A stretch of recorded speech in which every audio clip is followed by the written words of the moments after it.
Good evening, folks. This is Ron Tyler with the Emergency Management Associates coming to you live from the Crossroads of the West in Salt Lake City, Utah. The time right now is 6:34 p.m. Mountain Standard Time, or Mountain Daylight Time actually, on Saturday, March 28th. We want to welcome all of you here that are joining us right now in our chat room, and also those who will join us and view us here on our program tonight. We want to welcome all of you here. We really appreciate you being here, and everyone who will be joining us on a delayed broadcast basis, either later tonight or tomorrow, or whenever you see this broadcast. We want you to know that we want you here, we welcome you here with open arms, and we appreciate you being with us. Tonight, we want to take you to Arkansas. Well, we want to take you first to Arkansas. I'm trying to locate this video real quick here. Just bear with me for just a second.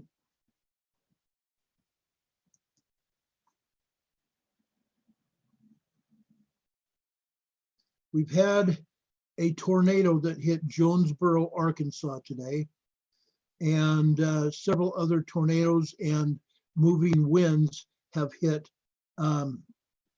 areas, and we're going to first talk about that before we get to talking about the coronavirus or anything else today. I want to show you this picture of Jonesboro, Arkansas. It's called a big wall cloud moving into Jonesboro, Arkansas. You can see this wall cloud coming in. You can see it coming into the Jonesboro, Arkansas area.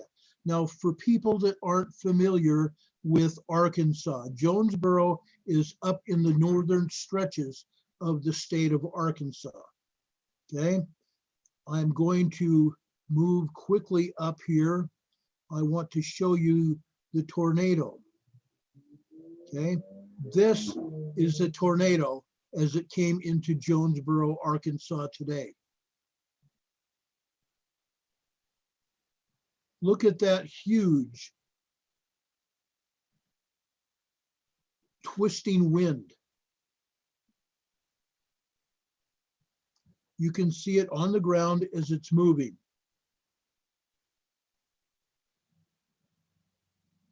It's an incredible amount of force.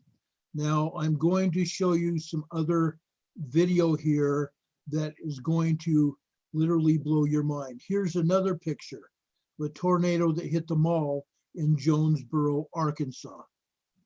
Look at the destruction, but it's not the only thing.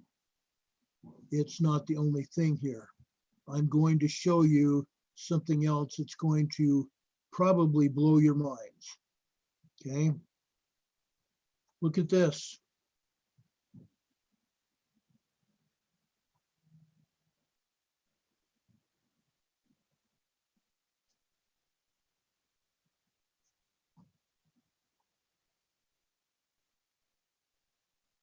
Okay, I'm going to stop that because there's some more video that you're going to see here in just a minute.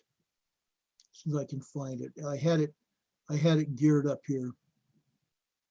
This is wind shear in northwest Illinois today. Wind shear can be part of a tornado in the beginning. You see the twisting in the winds. You see the winds moving. That's typical. Okay, here's the video that I want you all to see.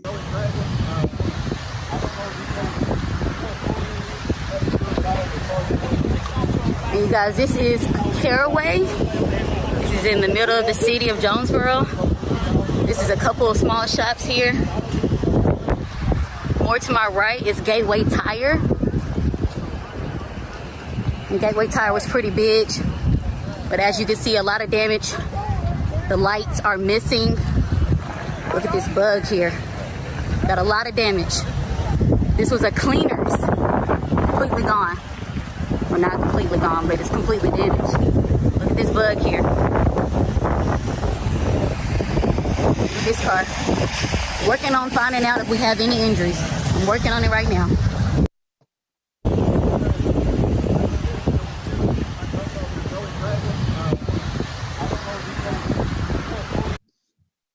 Folks, the mayor of Jonesboro, Arkansas, put a curfew on the city as of 7 p.m. tonight.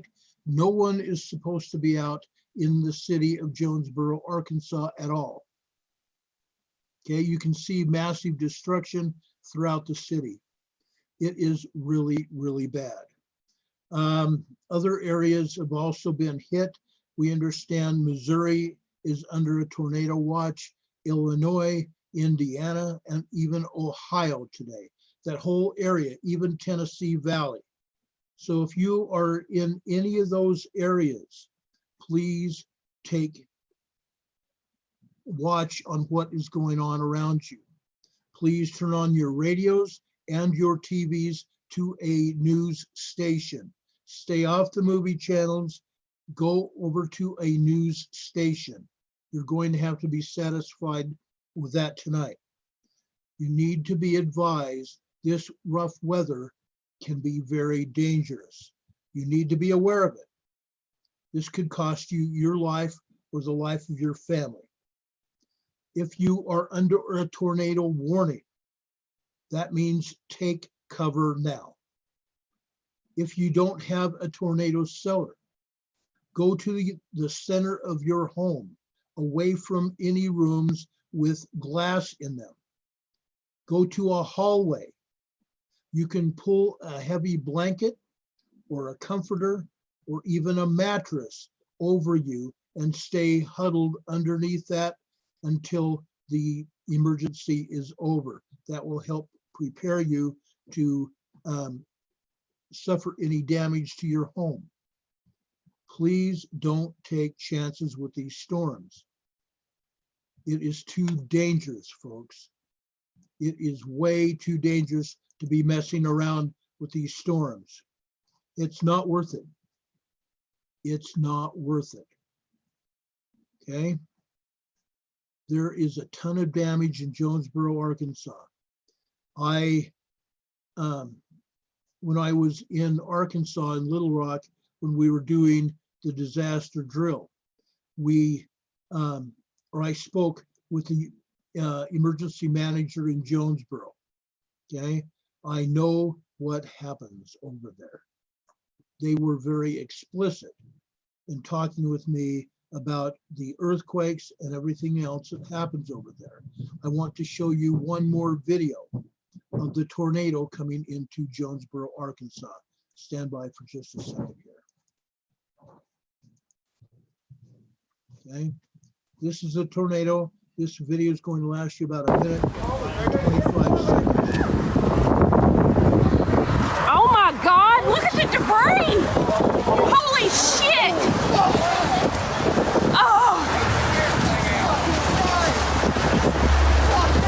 Oh, it just blew something up! Y'all better go! Oh my God!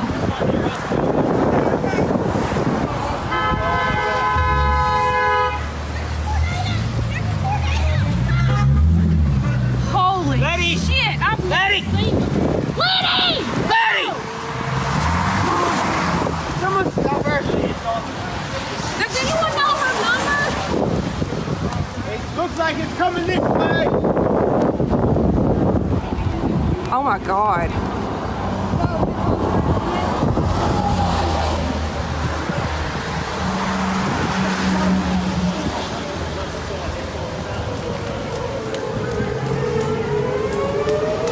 These people should be taking cover, not chasing this tornado. That's too close for comfort. Oh my.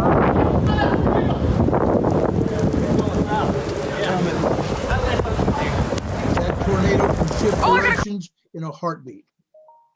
Tornadoes can shift directions in a heartbeat. Those people should not have been there. Honestly, they should not have been there. Okay, so I want to tell you about this Jonesboro, Arkansas tornado. They are under curfew right now. They are not, nobody's supposed to be moving in Jonesboro except for first responders, emergency preparedness people, law enforcement, fire, medical personnel. That's about it. That city right now is under curfew status. Okay, I would hate to be out there right now. Honestly, I would hate it. That's not a place to be. Okay, you heard language from those people. They were scared, but they should have also taken cover. You see these people standing around. Actually, I should say you saw those people standing around. They should have been taking cover. As I said before, tornadoes can play bad bedfellows. They are not to be messed with, really. You should not be messing around with tornadoes, ever, ever. Now, I want to talk for a few minutes about the coronavirus. I'm going to show you a video from CBS News.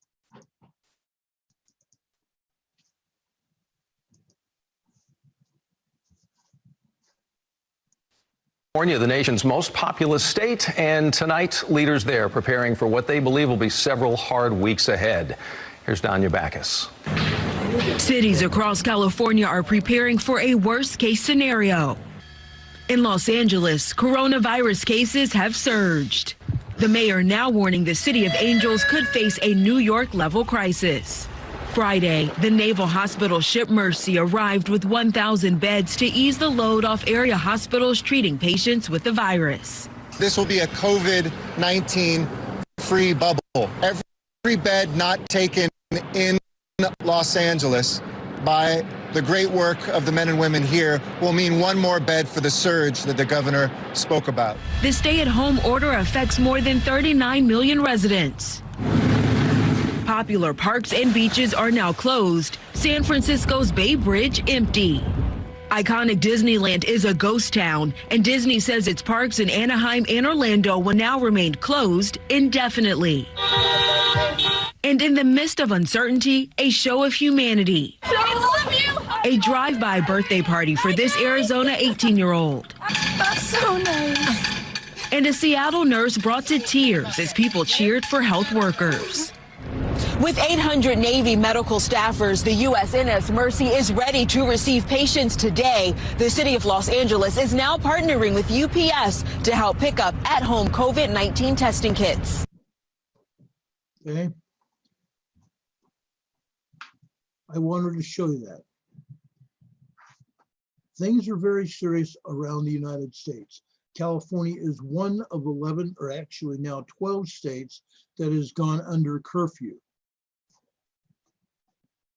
Again, California is just one of the states under a 12-state shutdown throughout the United States, and there may be more. One of the last two were Idaho and over in Louisiana. They are under an automatic shutdown right now. Again, the COVID virus is not anything to ignore. You have to be aware of it.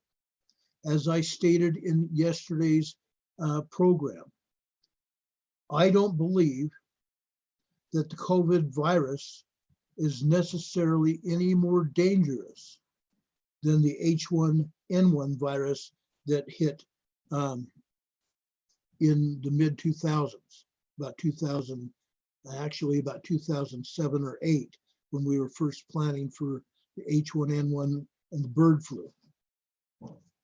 I was living in Denver at the time, and we were talking about how we were going to contain the virus, how we were going to cordon off neighborhoods and parts of cities to be able to handle people from getting the spread of the virus that was going around. Fortunately for Denver, we didn't have to do that. But the time may come. The time may come. But I do not believe that the COVID virus is as dangerous as they've made it out to be. I'm sorry, I don't believe it. I've seen the numbers. I've seen the numbers, and it doesn't make sense. It doesn't make sense. The numbers were worse during the H1N1 time period when we were worried about the bird flu and such. Look at 2017, when tuberculosis killed 1.6 million people. Did they cordon off neighborhoods? Did we close down cities, towns, and states? No, we didn't. But the media hype has taken this to a new level.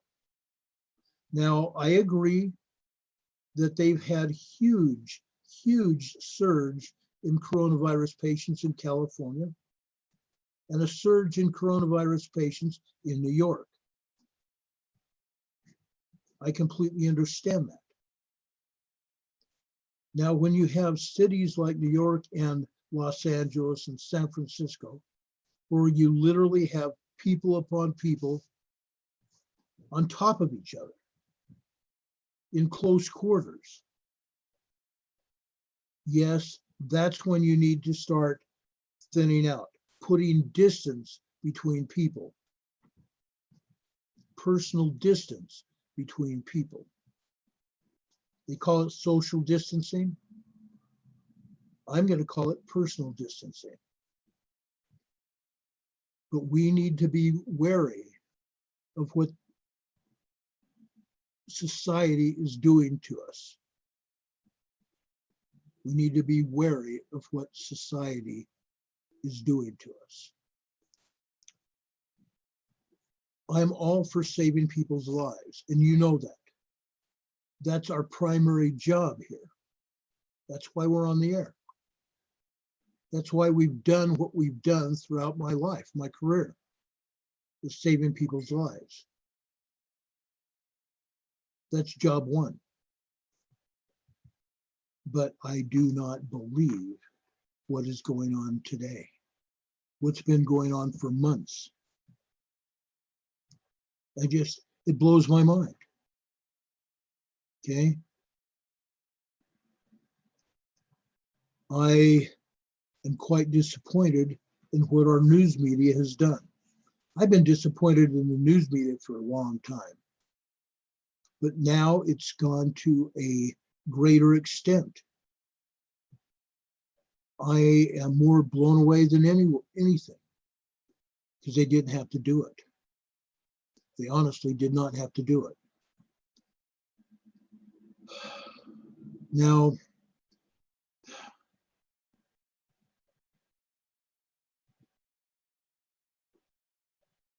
I am, like I said, I'm so very disappointed in our society. It's taken it beyond anything that I could ever had heard of or have seen in my lifetime.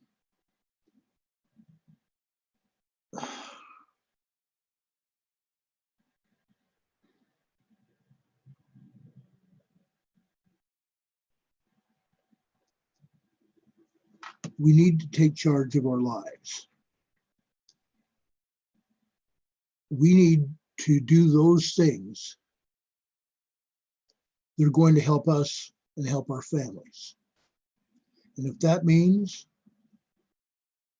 quarantine ourselves, isolating ourselves like our family is presently doing, we're not under an order. We're under a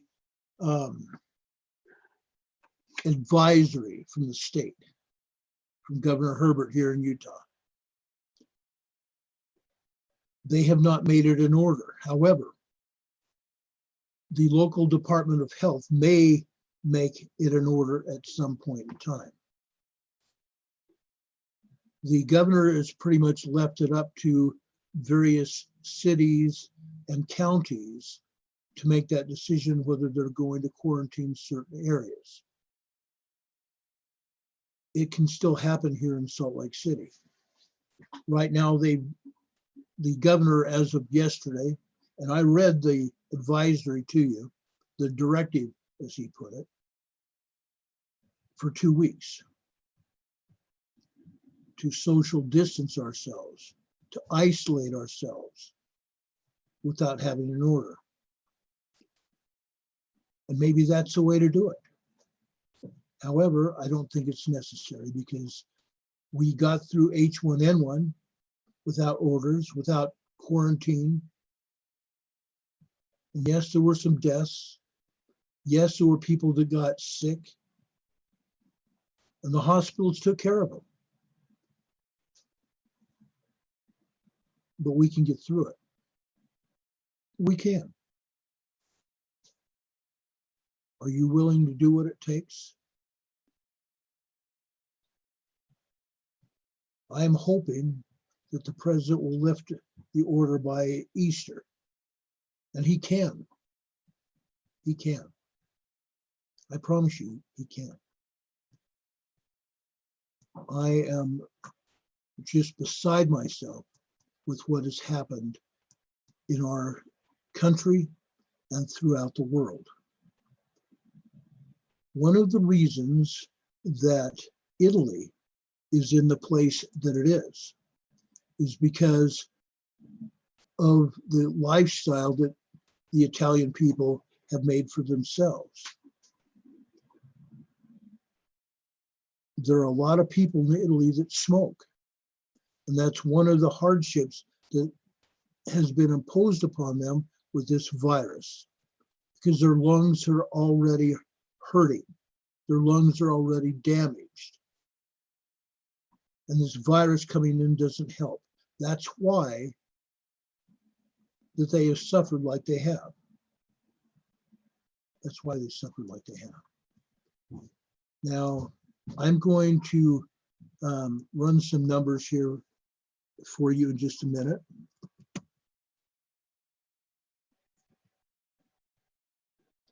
But I'm first going to play for you not a song. I'm not going to play for you a song. I am going to show you a short video of the coronavirus task force at the White House. Okay, stand by for this video.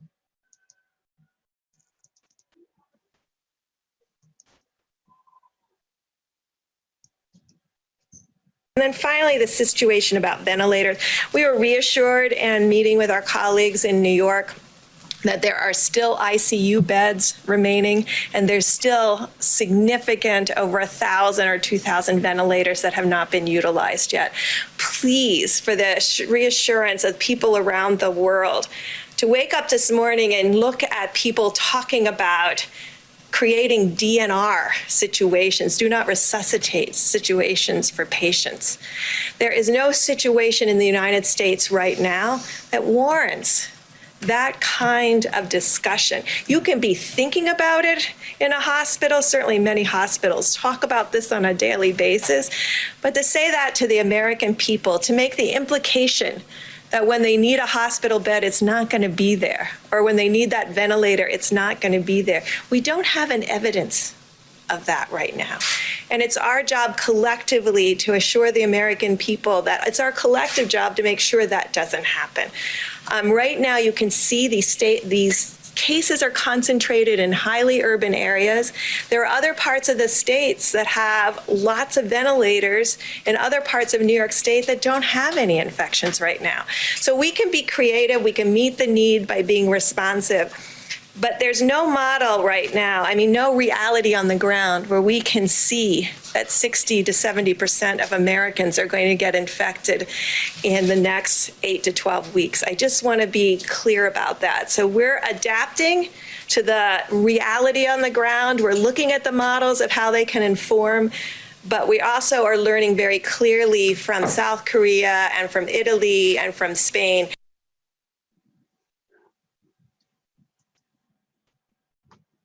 That's it in a nutshell. She said it all. There are no models. There are no models. There are no models. There are no models where we should be upset enough to quarantine ourselves like we have. There are no models. There's no information. that people have to be worried about do not resuscitate orders. Hospital personnel, nursing staffs, doctors talk about do not resuscitate orders all the time. But in regards to the coronavirus, folks, it's not necessary. I'm sorry.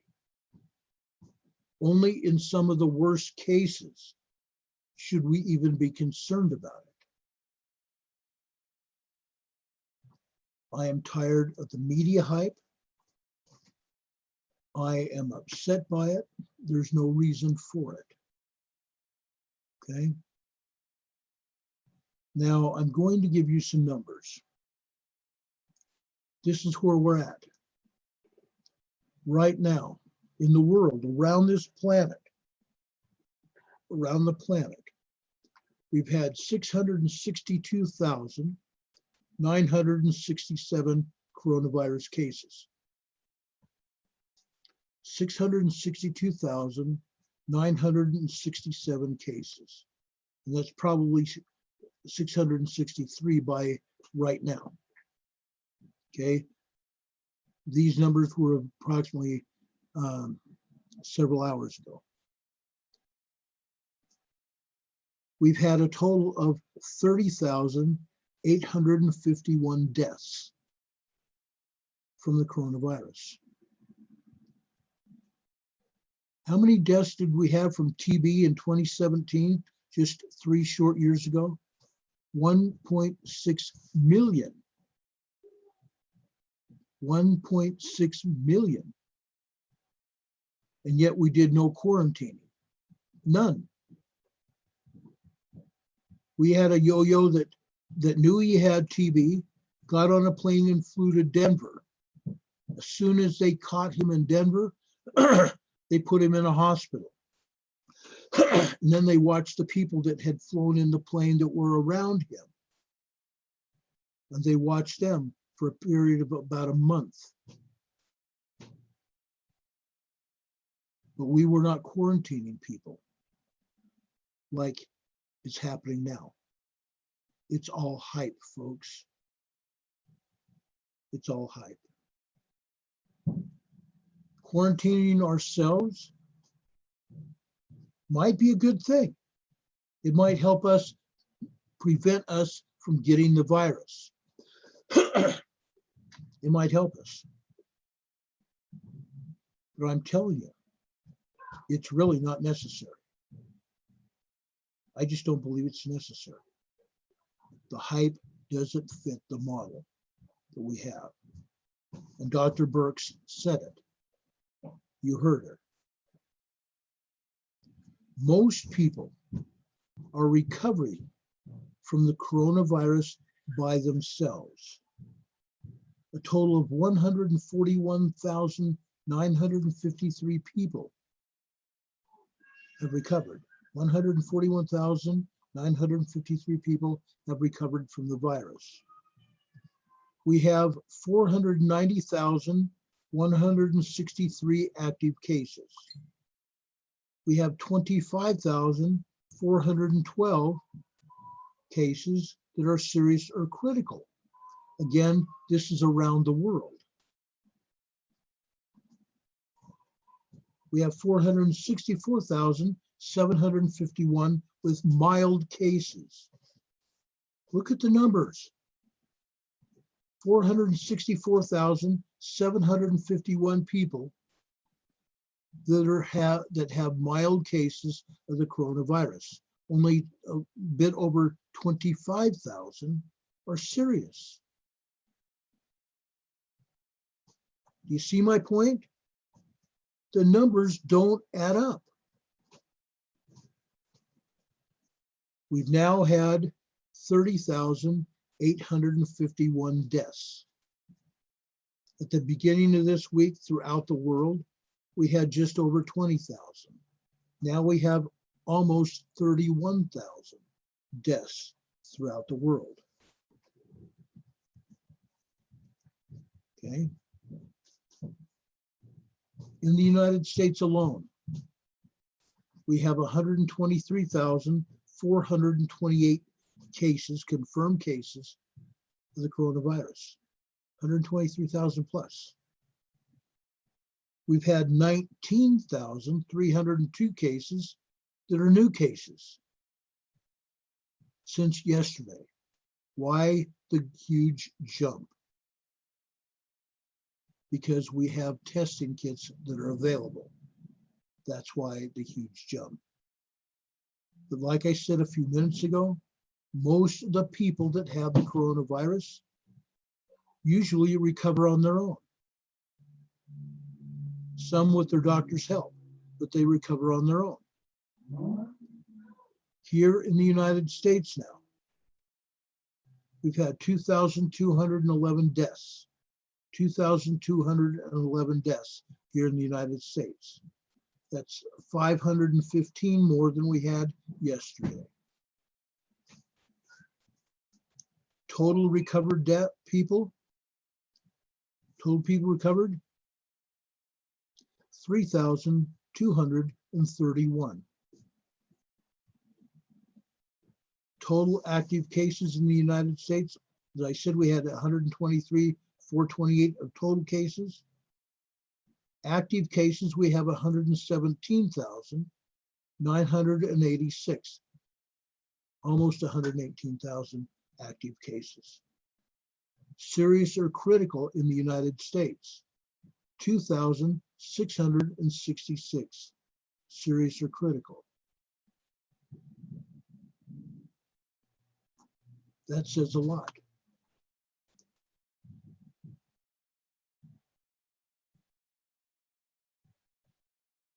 That says a lot.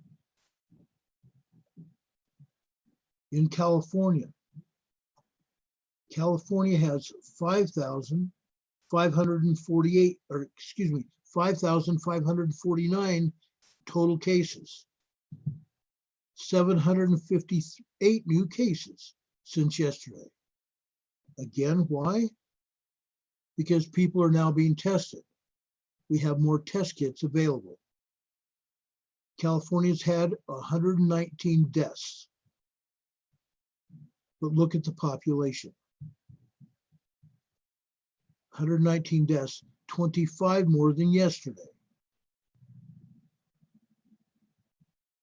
Out of the 5,549 cases, only 5,409 cases, 200 cases less, 5,409 cases are active. Okay. So they have 140 cases that have been taken off of active, people that have recovered.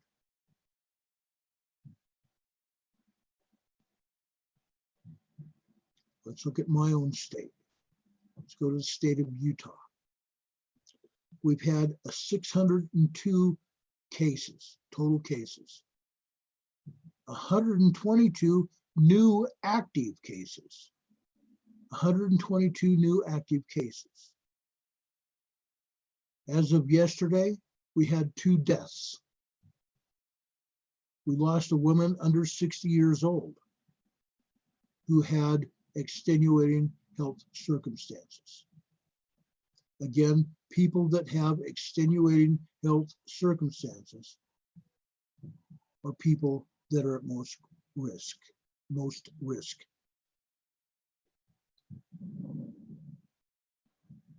So we have 600 cases that are actually active. Okay. That says it all. Okay. I'm not trying to blow smoke. I'm trying to put things in perspective. I think we have something to be concerned about, yes. But the media hype is far and away one of the worst things that could happen. Let's look at Louisiana, okay? I told you about Utah. We have Where'd it go now? Utah has 602 total cases, 600 active because 2 people passed away. Let's go to Louisiana here. Louisiana has 3,315 cases. I should have said before I gave you the case numbers that Louisiana is under a mandatory shutdown from the governor. They have 3,315 cases. 569 new cases since yesterday. They've had 137 deaths. So their total cases that are active still, 3,178.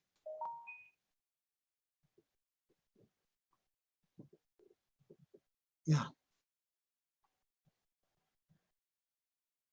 We have issues, yes, but they need to be put in perspective. They need to be put in perspective. Let's go over to Idaho. That's another state that just came on Thursday. Let's go try to find Idaho real quick here.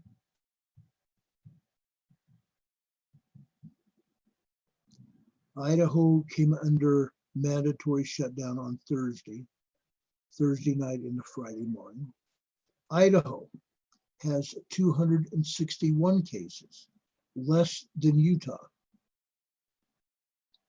They've had 31 new cases since yesterday. Again, less than Utah, and we're not under a shutdown here in Utah, but they are. Idaho is under a mandatory shutdown. They've had 4 deaths. So they have a total case number of 257. We have more cases in Utah, but they shut down Idaho.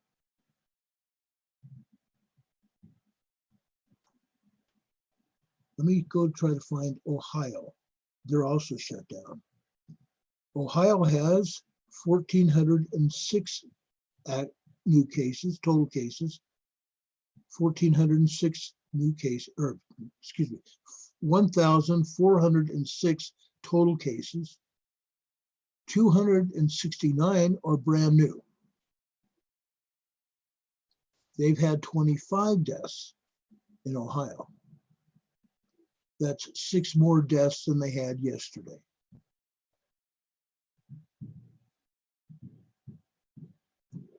Illinois, let's look at Illinois real quick here. Illinois shut down about midweek this week, Tuesday or Wednesday. Illinois has 3,491 cases.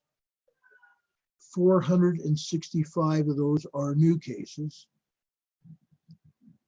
They've had 47 people die, 13 more than yesterday.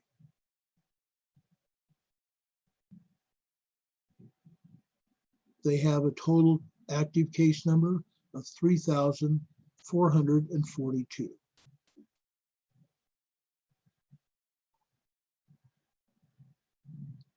Illinois.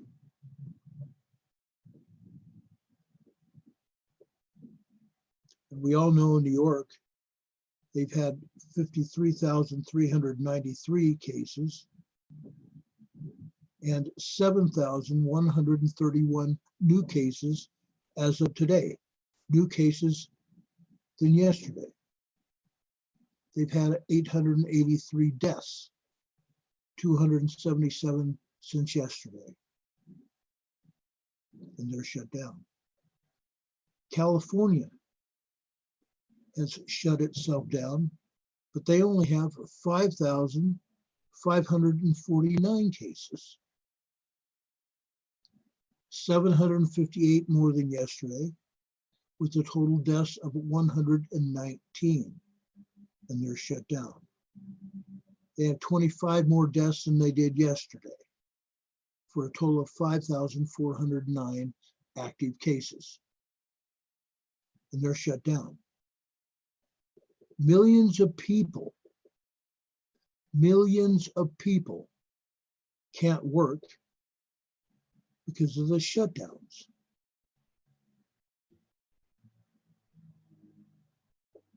Again, this is hyped. This is hyped. And I'm sorry about that. I'm sorry, I'm frustrated by it. Yes, I hope and pray that our president here in the United States will open our country back up. In my opinion, there's no reason to keep it closed. None. There's no reason to keep it closed.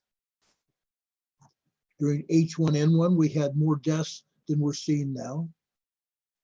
During H1N1, we're having more people that got sick than we're having now. And yet, look at all the shutdowns. The economy is faltering under the weight of what is going on. I don't believe it's necessary.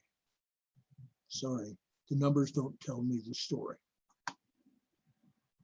If we had millions of people sick, that might be a different case, but that's not happening. And it probably won't. But our economy is suffering, families are suffering without work, without money coming in. And yes, they're going to get another $1,200 or $1,300, $1,500 from the federal government to help them get by another month, maybe. Is $1,200 or $1,500 or $3,500 for 4 children going to pay your bills? It might help pay the major bills that we have. But what is the real story? The real story says it should not have happened. The numbers aren't there. Okay. I think we jumped the gun. I really do. I think we jumped the gun. Folks, I'm going to go over here and see if we are on YouTube.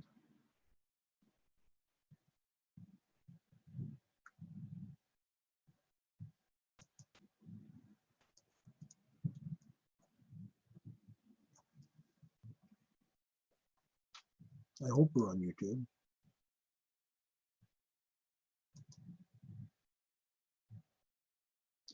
Yay, we're live on YouTube. How about that? Glory be.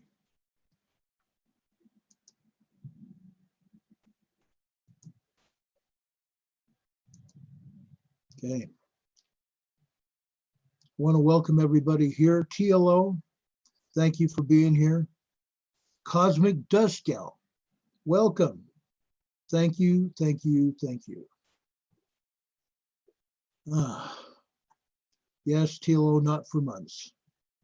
I think maybe a couple of weeks. I think everything will turn the corner within the next couple of weeks. Rick says Washington's still going to go ahead. Start my garden, probably won't move for a little while now till this is chilled out anyway. I hope so.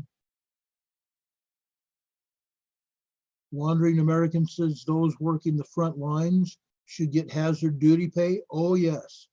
I wish the people, the first responders, the police, the firefighters, the medical personnel, I wish they could get hazardous duty pay. I do.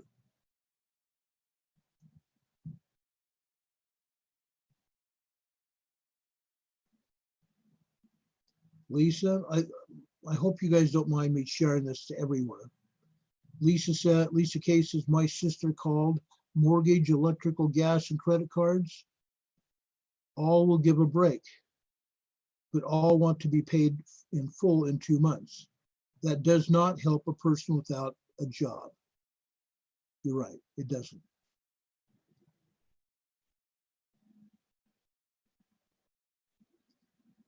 Cosmic Dust Gal says, why play Russian roulette? I agree. Why play Russian roulette? But I also don't believe that we're doing right by everyone. Yes, young people are dying. And in fact, they revised the stats because they at first said that it was young children and elderly. They revised those statistics. Now it's the 20 or 18 to 40-year-old age group. And people that are over 60 with pre-existing health conditions.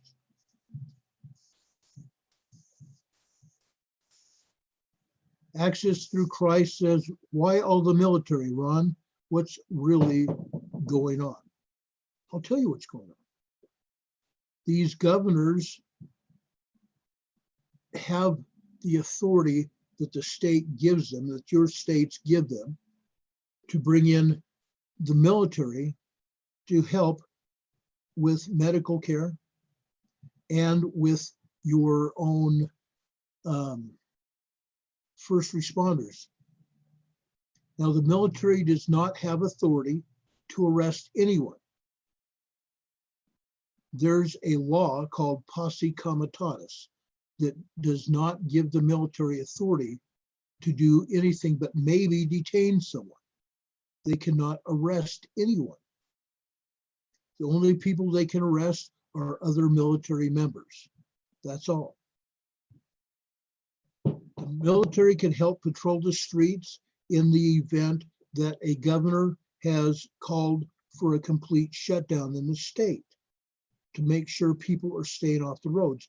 But every governor in every state so far that I've heard of has given citizens the right to go shopping, to go get medical care, whether it's a hospital or a clinic, to go to the post office and take care of any other business that is emergent and necessary to survive. People are still working. Some restaurants are open for delivery. Some restaurants are delivering, and other restaurants are accepting people that call and order food, and those people can go to the restaurant and pick it up. It's not a complete shutdown, folks.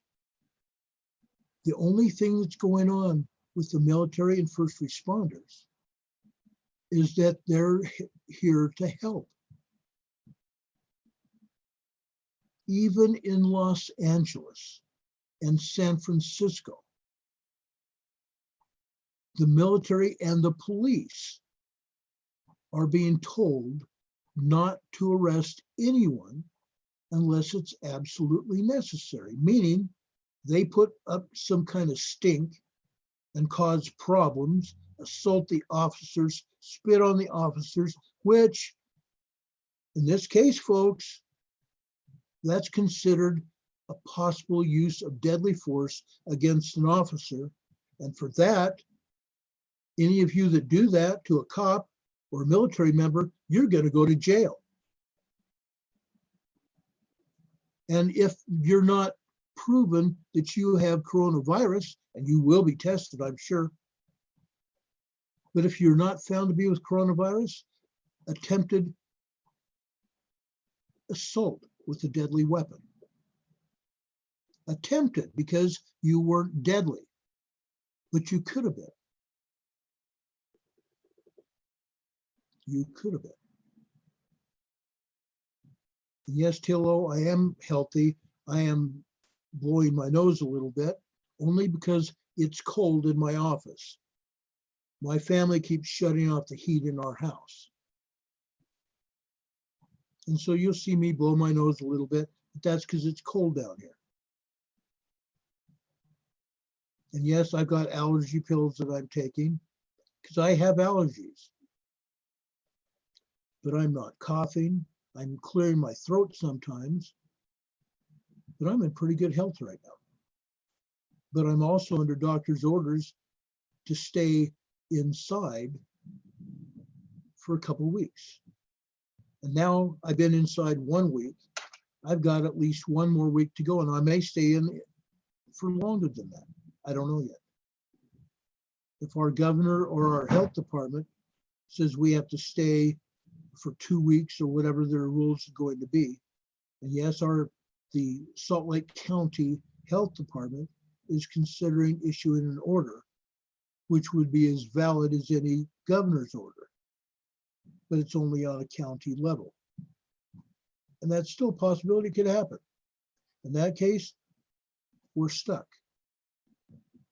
Fortunately for us, we have enough food. Now, my wife and daughter and son may go out and get some milk or something else that we might need. But we try to have like 4 gallons of milk in our house at any one time. And so we're doing pretty good right now, but maybe at the beginning of the week, we may have to go get some more. And that's fine. And then we'll probably get another 1 or 2 cases of water, because we want to have at least 5 or more cases of water on hand at any one time as well.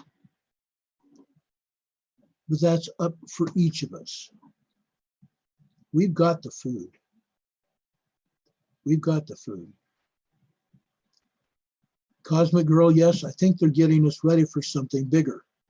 A big quake, meteors in mid-May, volcanic eruption, something, possibly. Possibly. I showed you on Thursday what's going on with the volcanoes. And quite honestly, that's what's going on everywhere. Literally everywhere. And before the end of tonight's program, I want to show you the volcanoes. I'll take you to the Volcano Discovery Channel, and we'll talk about volcanoes. Merapi volcano erupted yesterday to 24,000 feet. Merapi is over in Java, Indonesia. We have a Kerinci volcano down there also. We have Dukono. And guess what? Krakatau is erupting now again too. Down there on the north end of Java. Krakatau volcano. And it's been off and on for months. Even in sometime, I guess it was summer of last year when Krakatau opened up again. But every 2 or 3 years it pops its head up. So does Merapi every year. And Dukona's been going for a long time now. Kerinci occasionally too, and several others. But we'll talk about those volcanoes in a few minutes. I want to go over and talk about earthquakes. Let's go over to the USGS. And for those of you that know who I am and have been with us during a period of time, will understand that we use 2 different maps to plot earthquakes, show you where they are, and to see what is really going on. Now, this is the USGS map for the United States and Central America, and you're seeing Northern South America. Okay, I'm trying to get this down where I can show you the world without it going crazy here. It's just not going to let me. It's okay.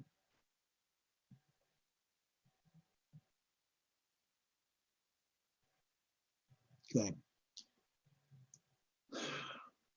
You give us 2 hours and we'll show you the world. Ah, yes. Anyway, let's take a look at what's going on. Okay, let's take a look and see what's going on. All right. First off, let's go down here into the South Pacific, since this map is not playing by my rules, like I want to play it.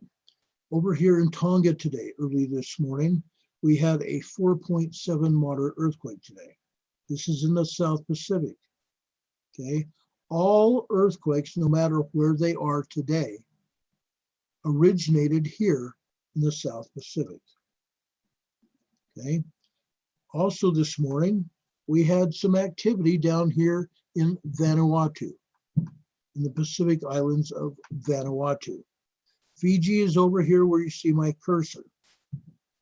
Fiji is over here where you see my cursor. Over to the east, we have Tonga, and further, a little bit more to the east, we have Samoa. But usually it is Tonga that gets hit. Samoa got hit earlier in the week this week, but it's Samoa that's usually getting hit. Fiji gets hit a lot. Today we had Vanuatu. Vanuatu had a 5.9 magnitude earthquake. Now we go over here and look at the depth. It was 99 kilometers. 2.2 kilometers is equal to a mile. So we divide this by 2.2, and we have approximately 55 miles from land. Excuse me, sorry, not from land. 55 miles deep, okay? This is inside the crust. It's not down into the asthenosphere where the magma is.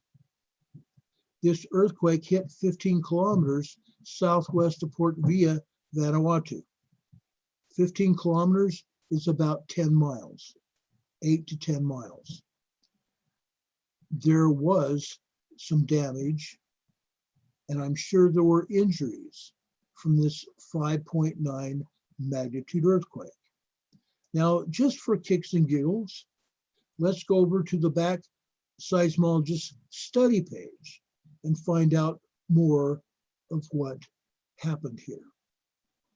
Okay, not a lot of people were injured, I don't think. We only had 18 felt reports. Only 18 felt reports. Okay. Here is the, if you felt the report, you could click on felt reports and you could figure out what was really going on. People would be able to talk about it. But here, they're not giving us the opportunity to find out what anybody said.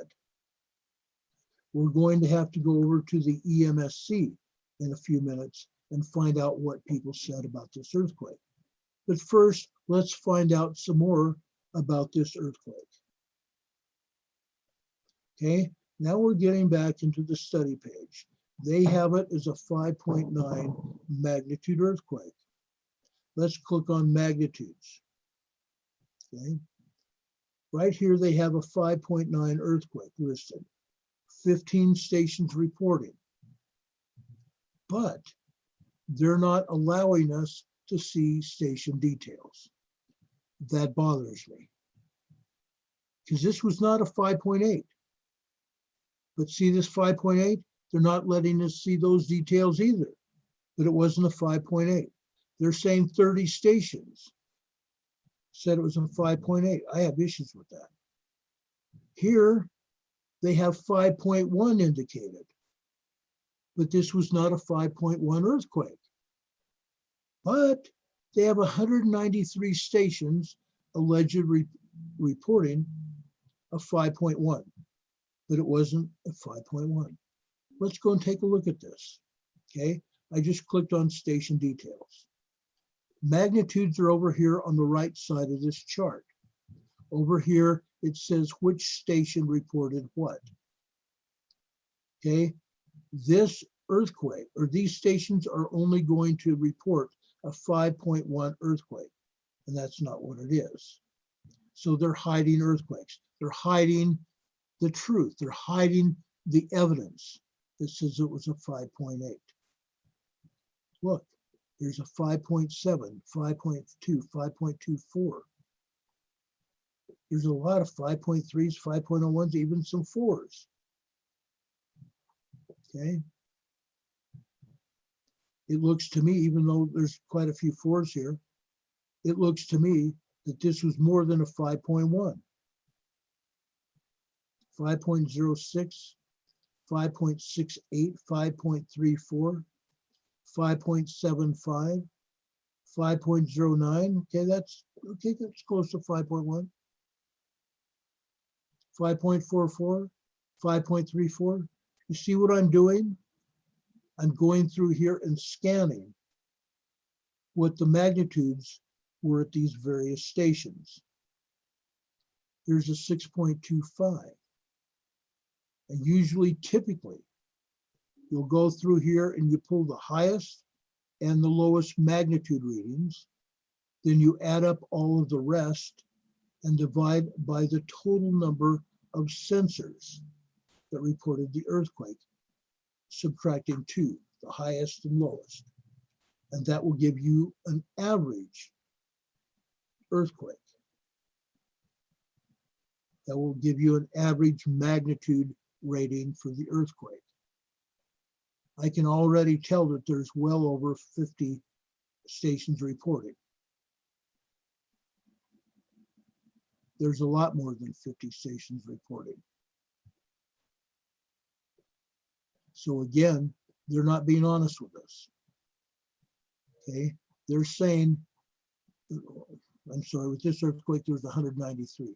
Well, there was at least 193 and maybe more. This is the 30 station one. They didn't have any details. They're not showing us. That was a 5.8. And they're not showing us the 5.9. So they're hiding information. They're hiding information. And that's just on one earthquake. 5.9 there. Okay, let's go back. Let me go back to the USGS map. Okay, we also had a rather large earthquake, a 5.0 up in Papua New Guinea, actually north of Papua New Guinea in the Pacific Ocean, the Western Pacific, 5.0. This was 158 kilometers away from shore, north of shore. 158 kilometers, that's like 90 miles northwest of Papua New Guinea. They may have felt that. Over here onshore, there was a 4.3 moderate earthquake that hit in Papua New Guinea today. Over here in central Indonesia, we had a 5.3 magnitude earthquake and a 5.8 near Pendolo, Indonesia, 64 kilometers west-northwest of Pendolo, Indonesia. So let's go over here and look at this, okay? We're looking at central Indonesia and we're looking for Pendolo, Indonesia. This hit on land. This is a rather significant earthquake. Let's go over here to the felt map, or I'm sorry, not the felt map. See how many reported the earthquake. One person reported this earthquake, and they're not going to tell us what that person said. Okay. For now, let's leave this and go back to the map. Let's go back to the map here. And I'm going to go over to our EMSC application on our phone.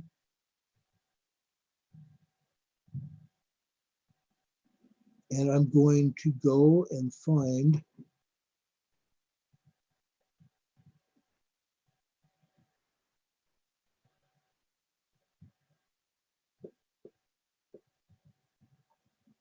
okay, it's going to take a second, I guess. I didn't think it would. Okay, the EMSC. Okay, the EMSC last earthquake. Okay, this shows me the last earthquakes that have happened. And I can scroll down and I can find this. Okay, but I'm going to go over here and check for felt earthquakes.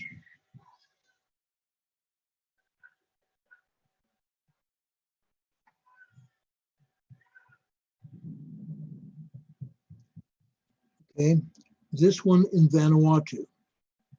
We told you about that 5.8 in Vanuatu. 3 people had felt reports. 3 people had felt reports. One, sound was loud like a jet plane taking off. In Pango, Vanuatu, someone said it woke them up. Someone in New Caledonia, which is west of Vanuatu, let's go over here to the map. Let me bring up the map for you.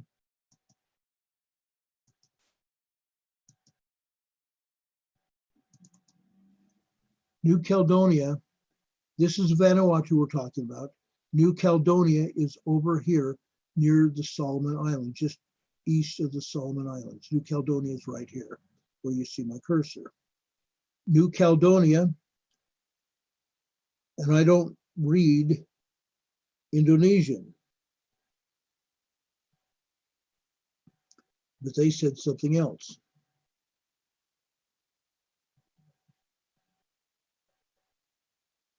They said something else.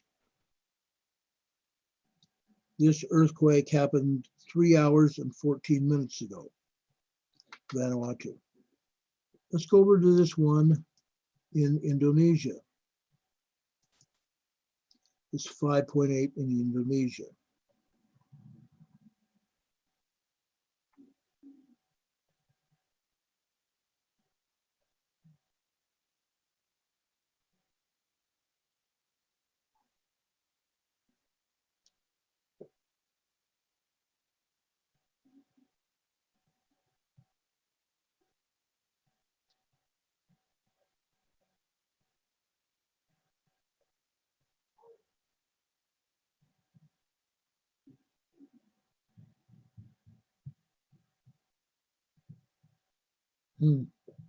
This is interesting.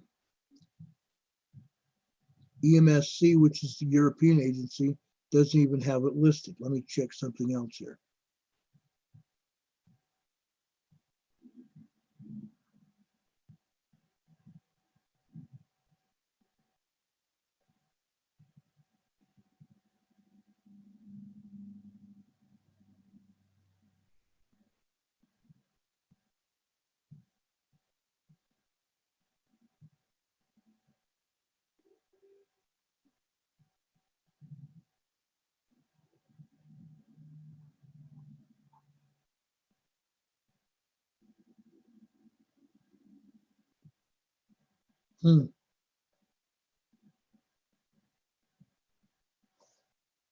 That's interesting. They don't even have, EMSC doesn't even have this listed.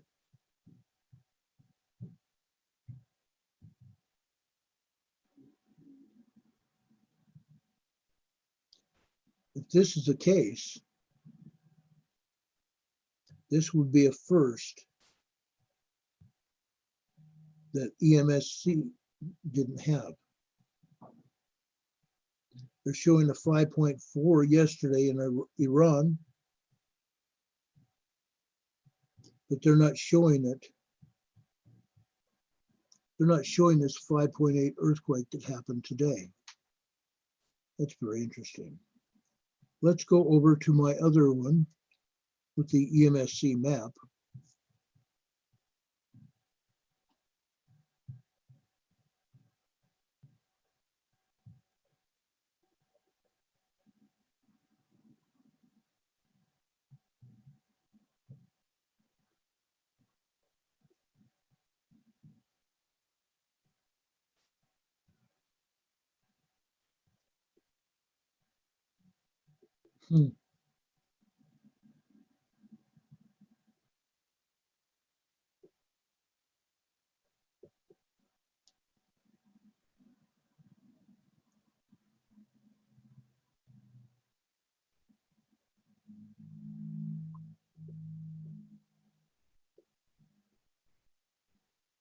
Okay, this one happened on land, 39 miles west-northwest of Pendolo, Indonesia. I'm going to show you this on the EMSC map because they have it.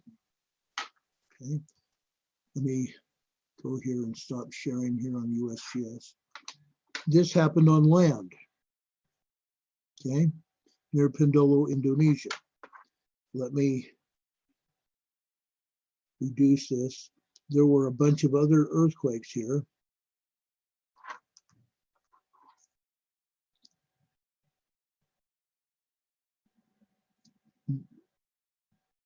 This 5.8 has a bunch of aftershocks associated with this earthquake.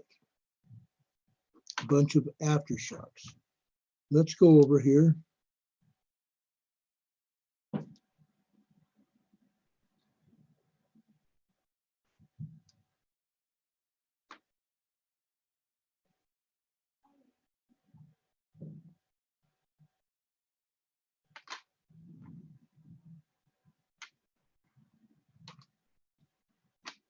Okay.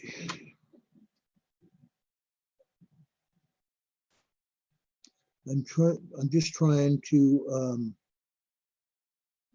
see if they'll let us look at this earthquake and see if they show any felt reports. And no, they're not showing it. They're not showing felt reports for this earthquake. Okay. But it hit on land, and we have a lot of aftershocks from this earthquake. We have 3.4, 4.2s, 2.7s, 4.1, and this 4.1 is probably 100 miles from where this earthquake hit. This is a large earthquake, and we're looking over here. There's a 4.1 there. 3.3, that's maybe 1,000 miles. 3.7, 4.2, maybe 50 miles away. 4.2 there.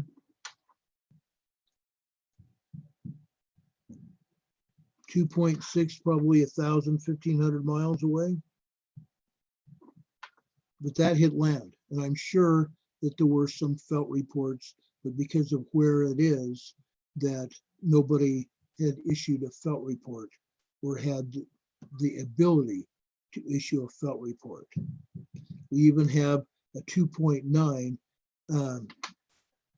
just on the coast of Sulawesi, Indonesia. That's where this happened, Sulawesi, Indonesia. Okay, so that's what's going on there.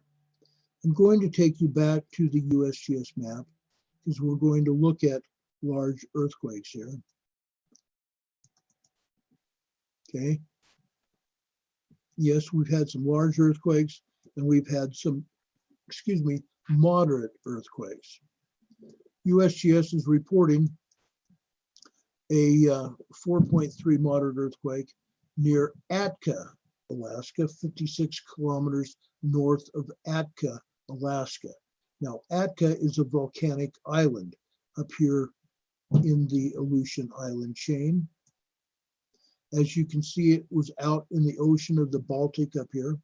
Atka, Alaska is right here. So this was a moderate earthquake. Probably no one felt it because if there's water where the earthquake happened, the earthquake dampens the seismic energy, and it's probably that I can't say it's a strong earthquake because a 4.3 is a fairly good sized earthquake, but because of its location, nobody probably felt it. Okay, we're also showing minor earthquakes in Alaska. These are minor by any stretch of the imagination. Up here in northern Alaska at Katavik, this is the Arctic Circle here. Don't show anything but Katavik, a 3.1 here, which is a small earthquake. A small earthquake. Okay. We're also showing a moderate earthquake of 4.5 over here in the Galapagos Islands off the coast of Ecuador. Ecuador is right here. Also in Colombia today, we had a 4.9 moderate quake, 4.9, 5.0 magnitude earthquake near Aratoca, Colombia, 11 kilometers, which is approximately 6 miles northwest of Aratoca, Colombia. This was probably felt, and there may be even some minor damage. 4.9, 4.9, 5.0. We've talked about this before. The 0.9 society, this may have been an even stronger earthquake. Okay, for just kicks and giggles, let's go again over to the back seismologist study pages here. And let's see what they've even reported here. Let's click on magnitudes, because again, they said it was a 4.9. Let's click on magnitudes and see if they're even going to tell us. Oh, wow. We have 558 stations reporting this earthquake in Colombia. That's wild. And they're showing station reports. My gosh. They're going to show us station reports. Unheard of almost. Showing a 5.05 here, 5.87, 4.58 there, 5.18, 4.95, 5.0, 5.25, 5.26, 5.18, 5.38, 5.04, 5.12. Are you understanding where we're going here? Yes, there's a lot of fours. We're not going to go through 500, 600 sensors here, but I'm just showing you. This may have been a larger quake.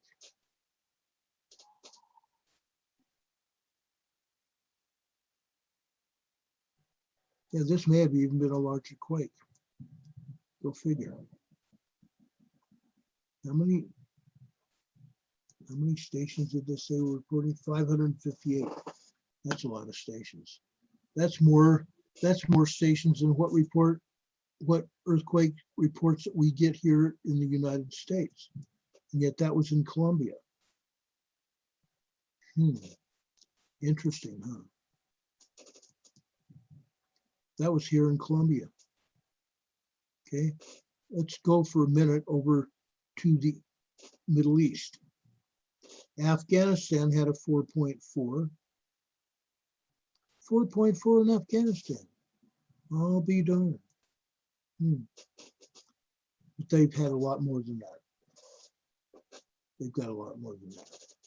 Now, USGS, in their infinite wisdom, is showing this earthquake up in the Triple Junction area, just off the coast of Humboldt Hill, California. Just off the coast of Humboldt Hill, California, at 2.5. It's not even near the Triple Junction. When we had the other map reduced,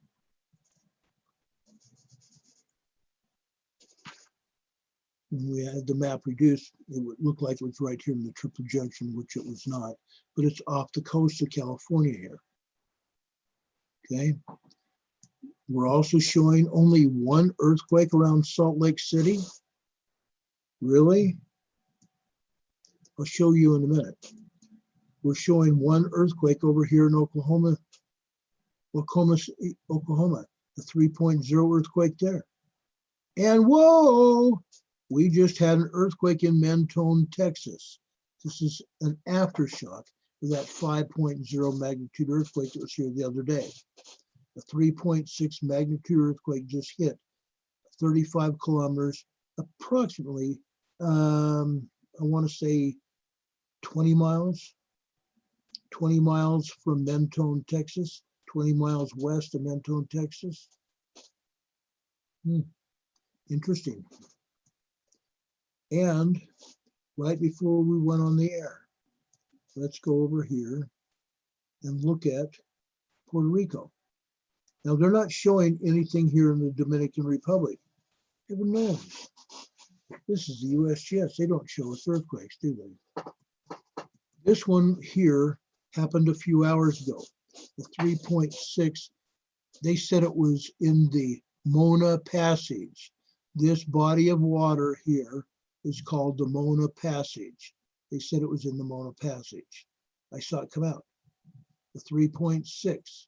This is basically the same area where a 6.3 magnitude earthquake hit last August during Hurricane Maria, just as Hurricane Maria was coming on the southern shores of Puerto Rico, this 6.3 earthquake happened here.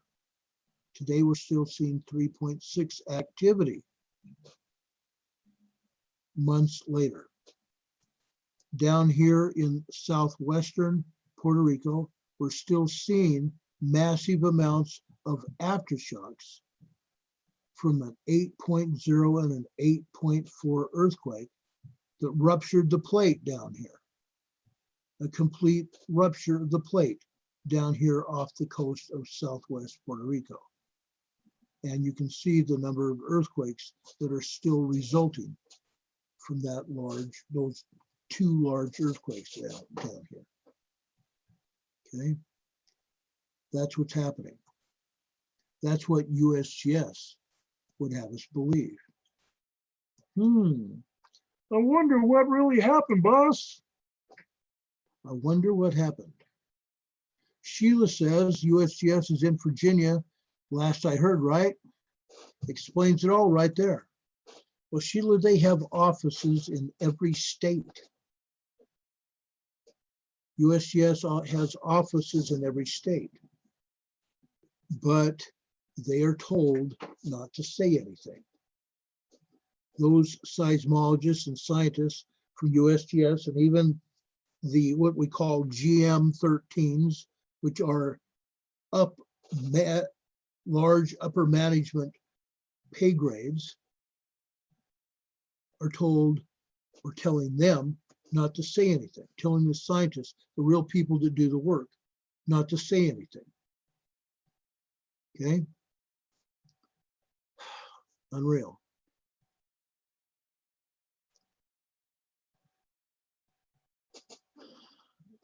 And Linda Sutherland, thank God for dirty dishes. They have a tale to tell. While others go hungry, we are eating well. And yes, we are eating well. And we need to improve our nutrition and also improve our immune systems, as Lisa Kay says. Linda says she'd rather do dishes than cook. I'd rather cook than do dishes. That's me. Yes, I help with dishes. Our kids don't do a thing, but we do the dishes. Yes, USGS had an entire campus there in Minneapolis. You're right, TLO, I've seen it. I've seen it. And they even had representatives of the USGS back in the 70s over at Mankato State College, Mankato State. That was interesting too. Anyway, I'm going to show you now, I'm going to show you the earthquakes that have really hit. Okay. I'm going to show you the earthquakes that have really hit. I'm going to focus right now on the United States because I can. We've basically shown you the earthquakes that hit elsewhere in the world.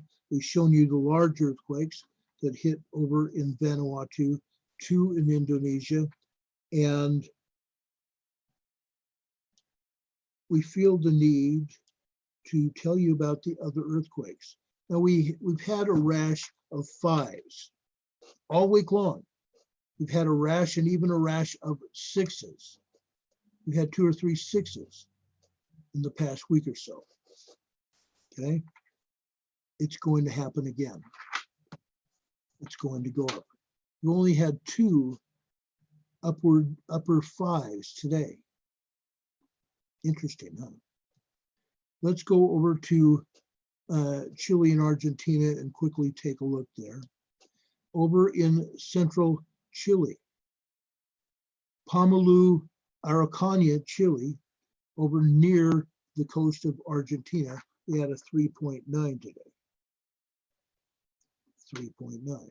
Let's go over to the coast, west of there, a 3.8 off the coast of Chile. Oh, done it. Off the coast of Chile, 3.8. But what's wrong with that? A 3.9 over here in land and a 3.8 off the coast? That's almost to be expected. Let's just go north. Here's a 3.0 there. Let's go a little further north than that. Let's go up to Ligua, Chile, at 4.5, just off the coast. Then go a little north and west in Argentina, we have a 3.5. So we're seeing a mid-range threes up and down the coast of Chile here. Up and down the coast of Chile. And they continue. We have a bunch of activity here. A bunch of activity. From that 4.5 over in, well, it's not central Chile, but it's north of central Chile, and it's south of northern Chile. Mid-range, let's put it mid-range Chile. Ligua, Chile, we have a 4.5. Okay, and before that, it was all a bunch of mid-range threes. Up north of there in Argentina, we have a 3.5, just like we had a 3.5 here. Let's go further north. We had a 3.0, 36 miles north of Vallenar, Chile, a 3.0. Let's go further north, north and east. Salta province, Argentina, we have a 4.4. And I bet you're wondering what we have just north of there. We have a series of earthquakes, 3 of them. 4.1, Salta, Argentina, 4.1, a 3.6, and what was that other one? A 3.0. So we had 2 3s and a 4 here in Salta, Argentina. Okay, let's go further north. Jujuy, Jujuy, Argentina, a 3.5. 3.5. Let's go over to Chile. Antofagasta, Chile, we had a 3.2. North of there, we had another 3.2. And north of there, we had a 3.1. Okay, so small range earthquakes there in Antofagasta. North of there, we had a 3.3. And going up towards Tarapacá, Chile, northern Chile near the border of Peru, we have a 3.1 Tarapacá, Chile. Just north of there, we have a 3.0. This is 33 miles south of Putra, Chile. That's another 3. Just north of there in Tacna, Peru, we have a 3.5. Tacna, Peru, folks. Sabancaya volcano is near Tacna, Peru. Okay, Tacna, Peru. When we talk about Sabancaya volcano, Sabancaya is near Tacna, Peru. Okay, now I can look here and see if I can distinguish and pull out the location of the volcano.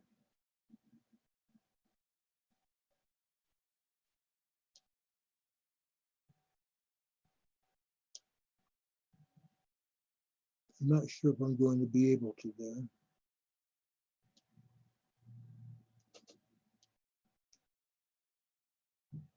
But I'm looking. I'm just not seeing the volcano here.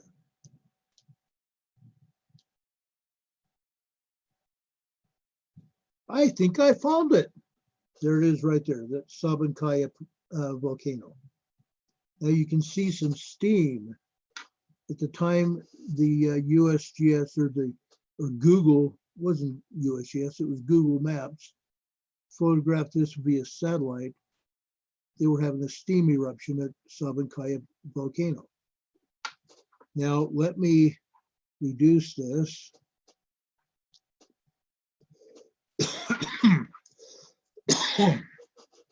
Now, there's an earthquake. There's Sabancaya volcano.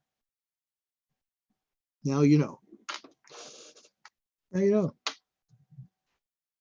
I wanted to take a minute to tell you that because we always talk, when we talk about volcanoes, we talk about Sabancaya, and it's almost always in some phase of eruption, but now you know.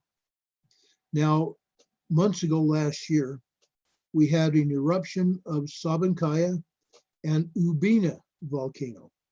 Both of them are there near Tacna, Peru. Excuse me, yeah, Tacna, Peru. Both of those volcanoes at one time were going at the same time. And Tacna, Peru, and 2 other communities were evacuated because of those volcanoes. Now you know the rest of the story. Arequipa, Peru, South Central Peru. Arequipa had a 3.8. Arequipa, Peru also has a space observatory, a telescope near Arequipa, Peru. Okay, let's go further up. Near Lima, Peru, we have a 3.4. 3.4. Up off the coast of Peru, we have 2 other earthquakes.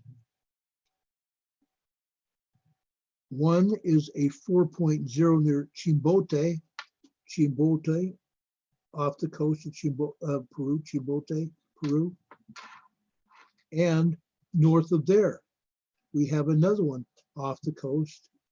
This one was 59 miles off the coast, and it's a 4.1.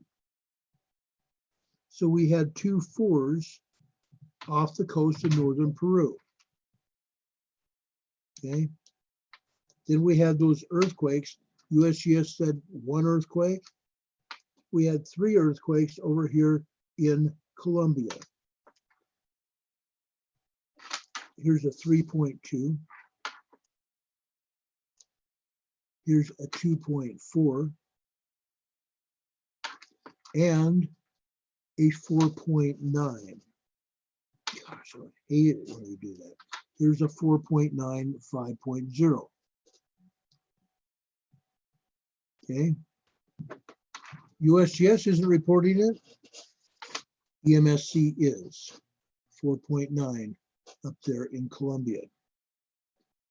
Now we can go over to Costa Rica where we had a 3.0. We can go further north up into southern Mexico where we see a massive amount of earthquakes, good sized swarms. Okay, I hit that 10 and we had a bunch of swarming going on in the ocean off the coast. And what do we have here? An undersea earthquake fault, a fracture zone. That's why these earthquakes are hitting. 3.7 off the coast of Mexico. 73 miles actually off the coast of Mexico. Okay, now we can go down here. Okay, we have tuftage down there. We have tuftage. Okay, you can see where that fault goes. But anyway, that's off the coast of Mexico, southern Mexico. And again, these are 3s, 3.5, 4.2.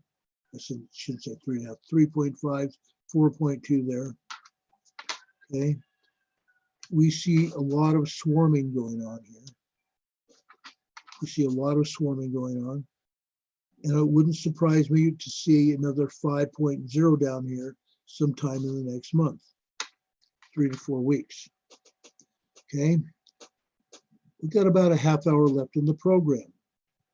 Okay. Let's go down to Juneau, Alaska. We had a 2.1 in southeastern Alaska. Juneau, Alaska, right here. Okay. Let's go over here and see what happened over near Mount Redoubt. We had 1 minor earthquake at Mount Redoubt, and I mean really minor, like a 0.01. Here's another one, a 1.3 near Mount Redoubt. a 1.2. Let's see the one even north of there. Nope, that's near Nikiski, Alaska, 0.10 and a 1.50 just north of Mount Redoubt. So Mount Redoubt had a few earthquakes today. Now, I want to tell you about this because we're right in the middle on either side of Mount McKinley. On either side of Mount McKinley. Now, this is the one is down south of 1.80. Mount McKinley's right in the middle. And on the north, we have a 1.3 and another 1.7. 1.3 to 1.7 on the north side of McKinley. Okay. We had the swarming of earthquakes goes up to basically central Alaska. Manly Hot Springs, a 1.4. 1.4 here.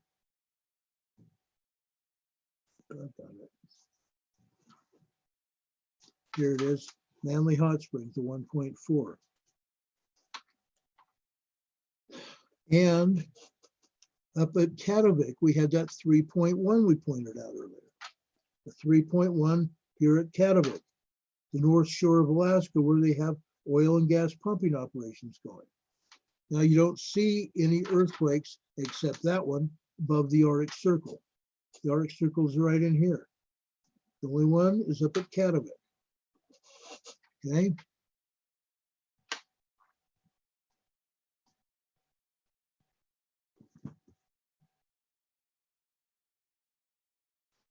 Rick, that's a very good idea. Everyone, contact your representatives and let them know that we do not want our rights infringed. And have a wonderful tomorrow. You too, Rick. But it's not a bad idea. Call your representatives, both your senators and your congresspeople. Call them and tell them that you don't want your rights infringed, that you believe this virus, this coronavirus, has been hyped, and that you want the restrictions lifted, that the restrictions are violating your rights, which they are. It's gotten to be a joke. It's gotten to be a joke. Okay. Yes, Puka is your sister by another mother, Bill. Your sister by another mother. You guys are great. You guys are great. And Puka, you're right. One nation, under God, indivisible, with liberty and justice for all. So, Scooter Pye says, go to HR 571 to sign a petition to keep your rights. Do it. HR 5717. HR 5717. That's easy to remember. Yes, they're working hard to take away our rights. And why are they doing it? I pointed this out yesterday. Why are they doing it? So they can bring the New World Order in. So the liberals can bring their communism in. Now, I don't like politics, but that's why. Okay.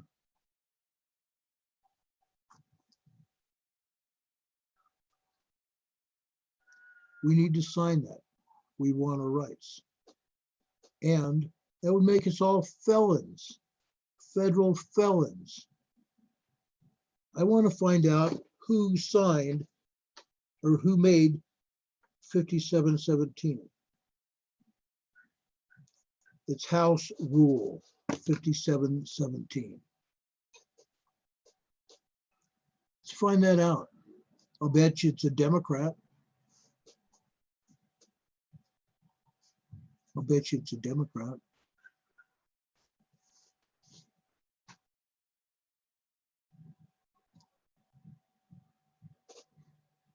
You guys are great. Anyway, let's go down to the United States. Okay, we talked about Alaska. Yes, Alaska is part of the United States. I want to show you this. Look at this. It says 100 plus in Southern California. Not 100 plus for Washington and Oregon and California, 100 plus in Southern California. I wonder what's going on. Guess what's going on, folks? We've had a lot of earthquakes here in California, like about 200 or more. Again, yesterday we had a 2.1, I believe, in Princeton, Canada. We had a 2.18. This is a mining community, folks, an open pit mine in Princeton, Canada.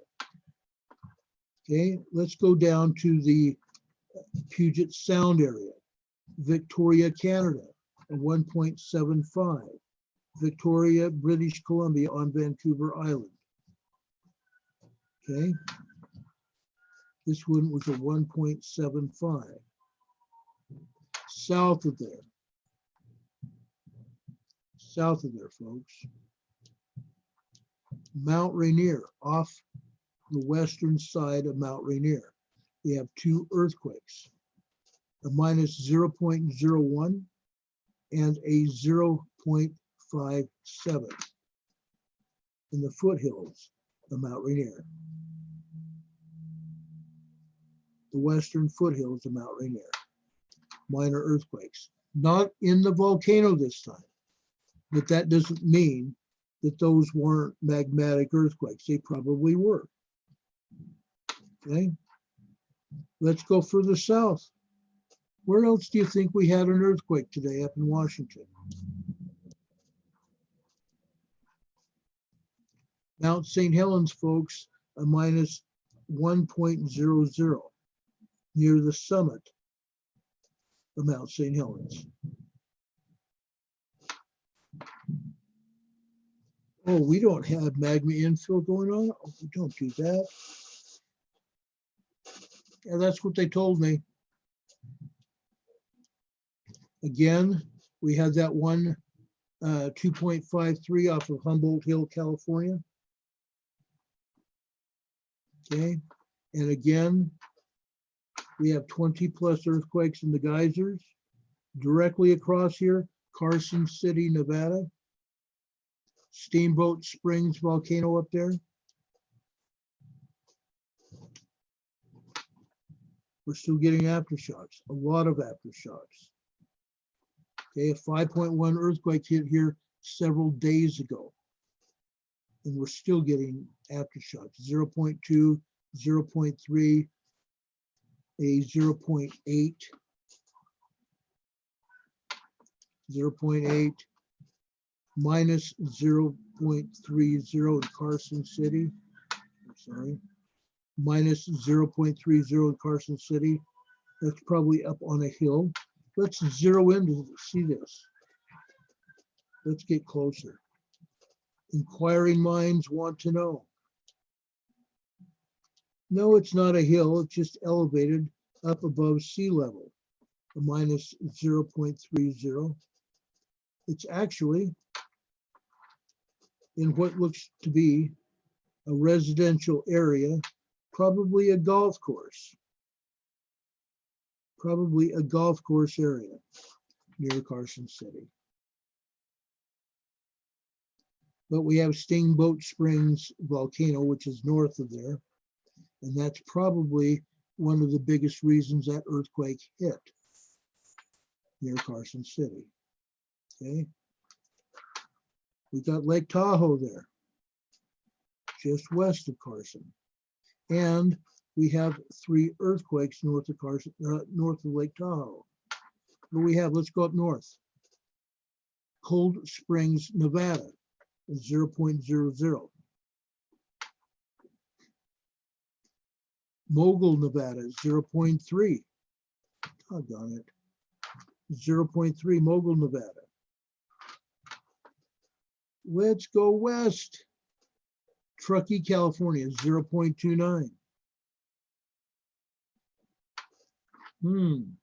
Fascinating, huh? Mammoth Lakes, Mammoth Mountain. One lone earthquake at Mammoth Mountain today. Just a 0.97, folks, Mammoth Mountain. That's interesting. It'll go from swarming like it's been the last few days to only one earthquake. What's going to happen tomorrow, Sunday, or tonight? Let's go directly west. What do we come to? South Dos Palos, California, just southeast of Monterey Bay. We have a 2.15 magnitude earthquake. 2.15. North of San Francisco, Pacheco, California, Pacheco, a 1.5. Just south of there, Diablo Canyon, a 2.18. Diablo Mountain. Okay, it's a volcano, folks. Now, why would they build a doggone nuclear power plant, Diablo Canyon, near a volcano? Doesn't make sense. Doesn't make sense. Woodside, California, just south of there on the San Andreas Fault, north of San Francisco, a 1.81, just north of San Francisco. Okay, let's go south. King City, California, 1.64, right on the San Andreas Fault there. South of there, Parkfield, California, a 0.28 magnitude quake. Parkfield is the earthquake capital of California. Parkfield, California, right there. Let's go fly a kite. No, let's not go fly a kite. Pahrump, Nevada, a 0.3 and a minus 0.1. Pahrump, Nevada. This is just south of Mammoth Mountain. Just south and east of Mammoth Mountain. Then we go west. And what do we come to? Earthquake country. Earthquake country. Little Lake, California, 1.42. Cozo Junction, 1.0. Cozo Junction. Cozo Junction, a 1.42 magnitude earthquake. Sounds a little strange, huh? Cozo Junction only has one earthquake. Fascinating, folks. Strictly fascinating. I'm looking at something real quick. Cozo Volcano, just one earthquake today.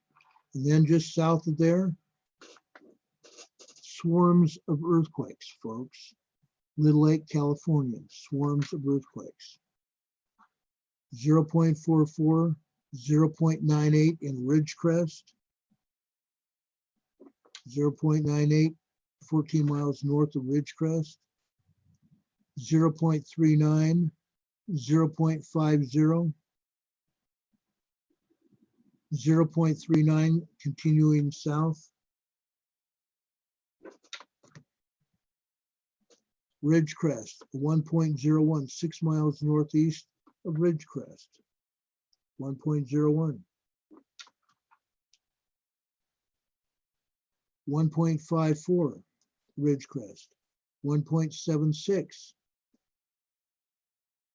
1.01. A bunch of earthquakes hit Ridgecrest.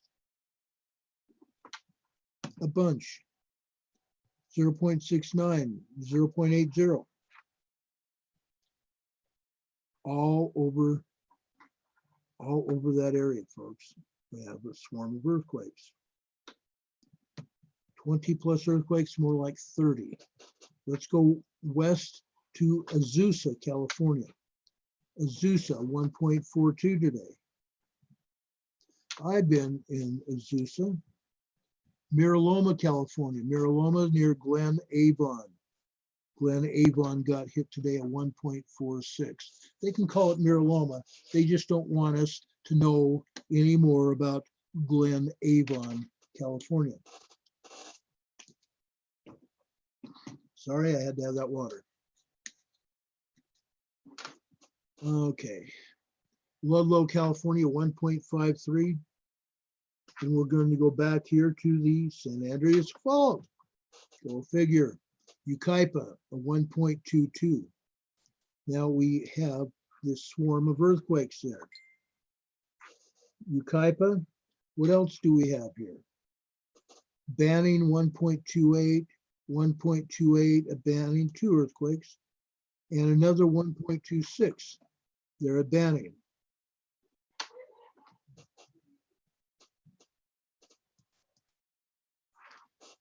Yay, Dwayne. This is Dwayne Ludlow. He's part of our group here on the Freedom Revolution Network. Welcome, Dwayne. Hey, Ron, thanks for having me. It's such a great opportunity to be here with you tonight. Thank you. We appreciate that. How Man, is you? I'm doing good. It is starting to literally storm where I am. Wow. Wow. Scarlett says lots of tornado warnings. I'm waiting for our area to get one. I'm kind of watching and waiting. I've got the alerts turned on my phone. I'm waiting. No, Dwayne, for everybody else, I know where you live. For everybody else, tell everybody where you live. I am in Northeast Ohio. This is an area where they have tornado watches going on right now and severe storm weather. So it wouldn't surprise me you're getting some weather there. I know that my fiance's father-in-law thought that my father-in-law was just, his car was struck by lightning on the way to go pick her up. Oh, wow. Wow. So it's been bad. Yeah. When I was in North Dakota, we had tornadoes all over the place around Fargo. And we moved to Fargo in 1968. Actually, the end of 1967. And right before we got to Fargo, Fargo got hit. Downtown Fargo was hit by a tornado. Holy crap. Yeah. We had some tornadoes west of us. In fact, I think I've told this story once or twice before here on our program, but we were standing on my father's house, our house. Right. We're standing on the roof and watching a tornado 7 miles away. Holy crap. And it took out a gas station and the area around one of my friend's houses. They had put an old dishwasher out in their front yard. It put the dishwasher on the roof. Oof. You know, and I know how that feels. When I was a kid, I lived in Atwater, Ohio. We tried driving to my grandma's when there was an active tornado. We were 5 feet in front of the tornado and had to reverse backwards in a minivan. Yes, that happens. That happens. Unreal. So when you're young, you know, and you watch all these natural disasters happen, and then we start, you know, and then we get older and we start and then we start observing them, talking about them, working in them. Yes. Yeah. It's insane. You know, Kansas got hit last night. Yes, Kansas got hit. You know, so like how much more of this is gonna get hit? We're going to get, I believe, it's my opinion, and I've been studying storms for a long, long time too. Since I was a kid, I've been studying storms. I think this is going to be another bad year for storms, both severe thunderstorms, thunder lightning, and also severe tornadoes. I think Yep. we're going to get hit, and we're going to get hit bad again. And I think, honestly, I think even North Dakota this year is going to get hit. Now I've said that, and it's only March, and we're just starting tornado season now. Let's watch and see if it goes up to North Dakota again. We haven't had any tornadoes, hardly at all, in North Dakota, South Dakota. Let's Right, see in a what long happens. It's been a long time since they've been hit. Yeah. Now, the severe weather, they've had some severe weather. They've had thunderstorms and lightning. They've had no tornadoes. I think for the most part, the tornadoes have moved south and they've moved east. That's what I'm seeing. Right. But I think things may change this year. Why? Because the storm tracks have moved farther north. Right. Let's see. Yeah. I might be wrong. I might be all washed up. But let's watch. Let's see. Right. Let's watch and see how this goes. Yeah. It's going to be wild, to say the least. It's going to be wild, to say the least. Anyway, I just wanted to show you guys a few more earthquakes. This right here is the Anza Gap. The Anza Gap. It's getting hit a lot. We have a lot more earthquakes in Southern California than we've been seeing as of late. A lot more earthquakes. Now, what is going on? Let's go down into San Diego County. Negotiator, our friend Negotiator, used to live in a town called Valley Center. They got hit by a 0.91 earthquake. Valley Center, California, right there got hit with 0.91. Now, while that is a minor earthquake, a tremor, if you will, it got hit. Valley Center is in the valley around a bunch of hills in North San Diego County. Right. It's in a huge valley, literally. I dated a girl in Valley Center. Wonderful lady. Now, east of one of the cities I used to live in Escondido, California, and I've talked about this before, Lake Henshaw, California, 0.75 today. My fishing spot continues to get hit. Warner Springs, a place where they bake some of the most wonderful bread in San Diego. It's a bread factory. Warner Springs got hit by a 1.58 today. A bread factory. Now, off the coast of San Diego, off the coast of La Jolla, we had a 2.28 magnitude quake off of the coast of La Jolla, California, out here. This is San Diego County. La Jolla is just a suburb north of San Diego. Go ahead, Dwayne. Now, can I ask you a question? Sure. Do you think this has anything to do with the Cascadia event we've been talking about? Yeah. Why do I say yes? Because I believe that pressure, that seismic energy is coming south. Okay. I believe it's coming south. And it's not just going along the San Andreas Fault. We see the San Andreas Fault here. Right.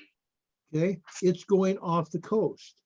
Now, what we don't see here, what we're not seeing here, is what they call the Rose Canyon Fault. We don't have any markers for this particular fault. Now, I'm going to go and bring this in just a little bit. We see right here part of the Rose Canyon Fault. It's out to sea. Yeah. Okay? I see what you're talking about. Okay. Then what happens with the Rose Canyon Fault, it cuts right down into here, into the city of San Diego. And I explained this about a week or so ago. I showed you guys some videos where a scientist from University of San Diego or University of California, San Diego, showed the Rose Canyon Fault as it cut through downtown San Diego here. And you can see it. You can see where this earthquake is up here, and you can see the Rose Canyon Fault cutting through downtown San Diego. Okay. Fascinating. Fascinating. And let's look at what happened along the San Andreas Fault out in Imperial County, Salton Sea today. West of the Salton Sea in Westmoreland, California, 1.80. Westmoreland, California, near the Salton Sea, and over almost, this is hilarious, folks. This is almost right on this earthquake here. There are actually two of them. Let me enlarge this just a little bit so you can see these earthquakes. A 1.6 and a 1.33, almost right on the geothermal electrical power plant. Holy crap. Let me enlarge this. Let me show you where the power plant is. This is just one area of that power plant. See where that earthquake is? Yep. That's one area of that power plant. Right. And there's two of them there. Two of them right there. And I can show you the other plants. There's two other plants in that same area.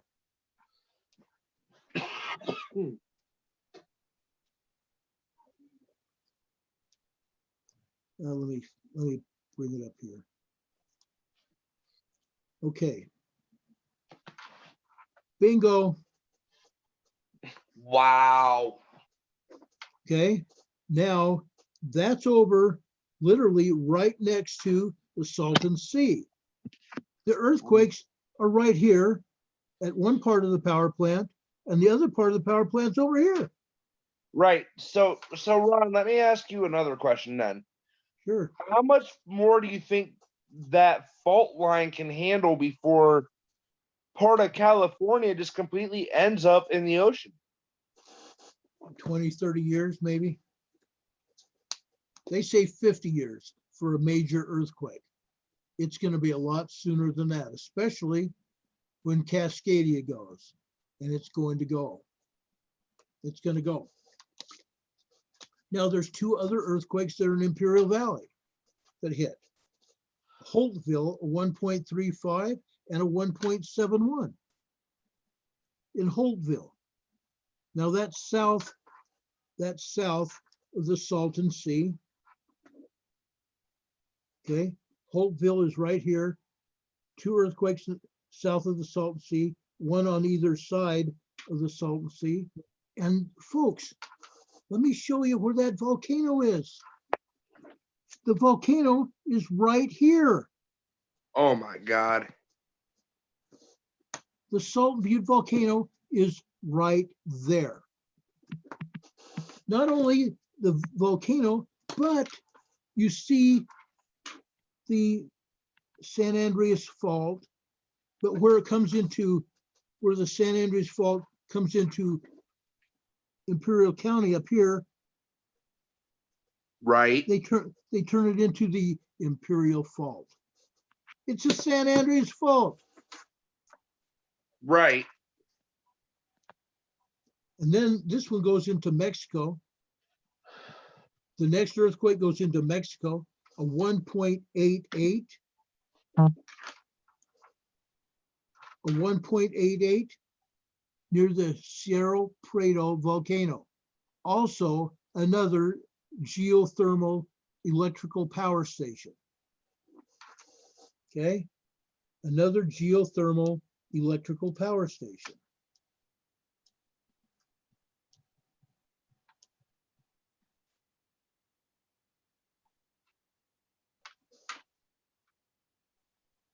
Oh my God. Another geothermal electrical power station. Let me find the volcano, and I can show you the volcano here too. But they're pulling steam out of the Cerro Prado volcano. It's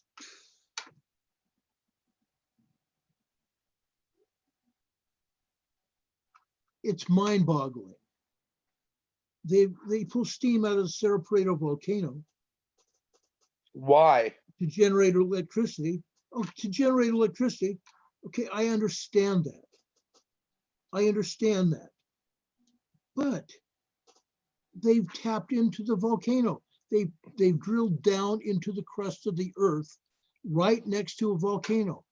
What is going to happen if that volcano goes boom? It's going boom with it. Yeah, that entire area is going to go boom. It's right next to the dadgum volcano. You know, and I don't know, as many times as I've said this, and as many times as people have asked me about it, I don't think people really understand the utter devastation that's going to result when that volcano goes boom. The power station's not going to exist. How long has it been since that volcano's erupted? About 1,000 years, maybe 1,500 years, something like that. Come on. My phone is playing games with me. It's not letting me get close enough to show you that the phoenix. They've carved out a phoenix on the plug of the volcano. They're playing too many games with that volcano. Yeah, they are. You're right. Yeah, they have, but what can I say? Nothing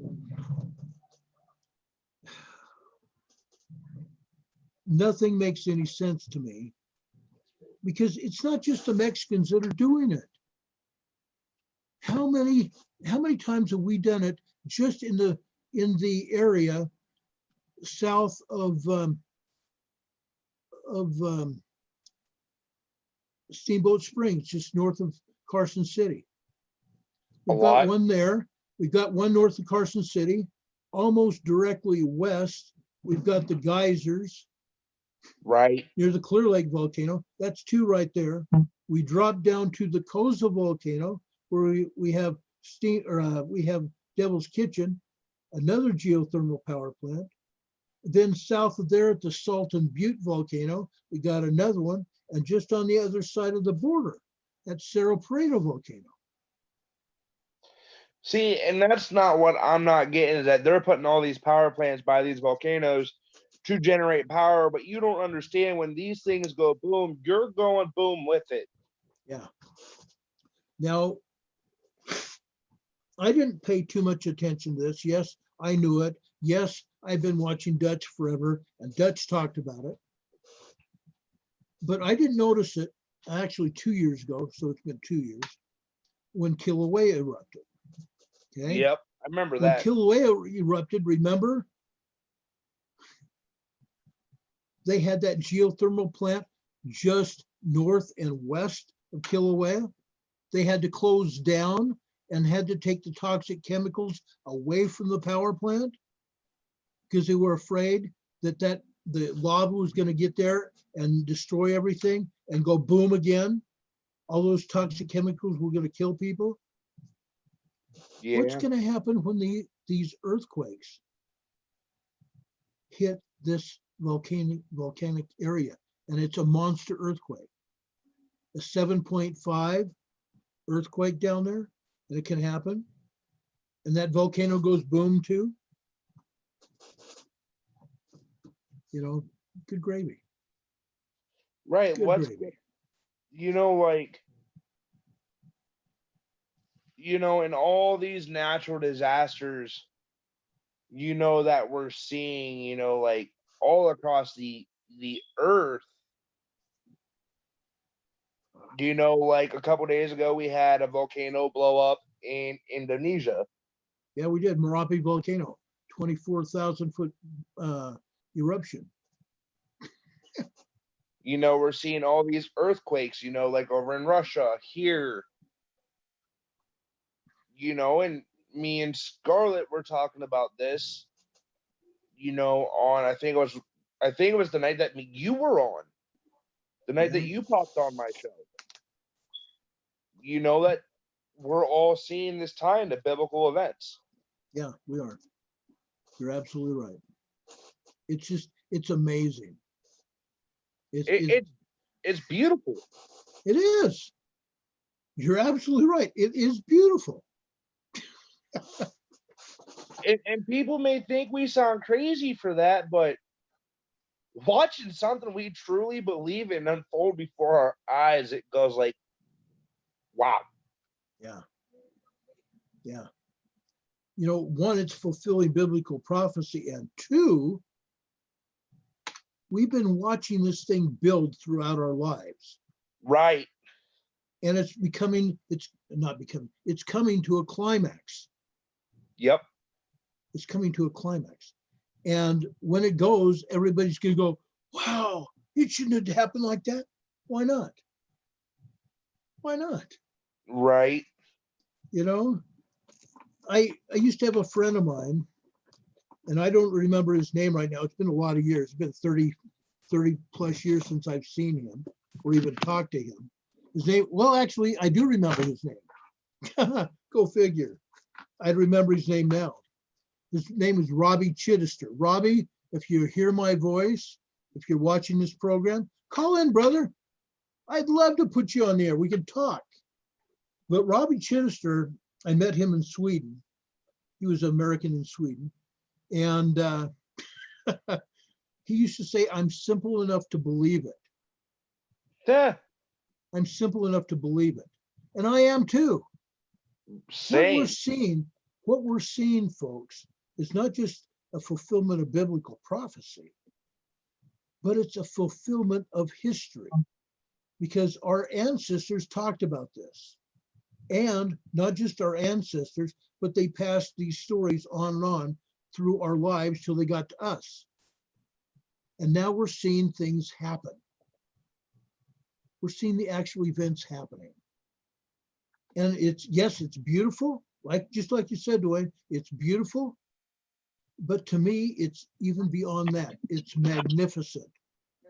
Yes, it's beautiful. I think it's magnificent. I really do. Right. You know, yes, it blows my mind in some context. Blows my mind. Right. You know, I don't know. I look at this and I shake my head and I'm going, well, I'm not in charge. See, Ron, we're thinking the same way here. Yeah, I'm not in charge. It's the guy upstairs. Now, Susie Fujinaka, who's been a fan of ours, she's been watching our program for a while now. Susie is talking about tremendously huge coronal hole in the sun right now. These coronal holes go round and round.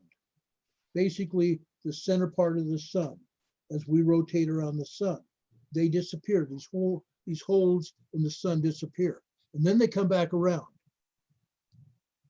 And now we see solar wind and radiation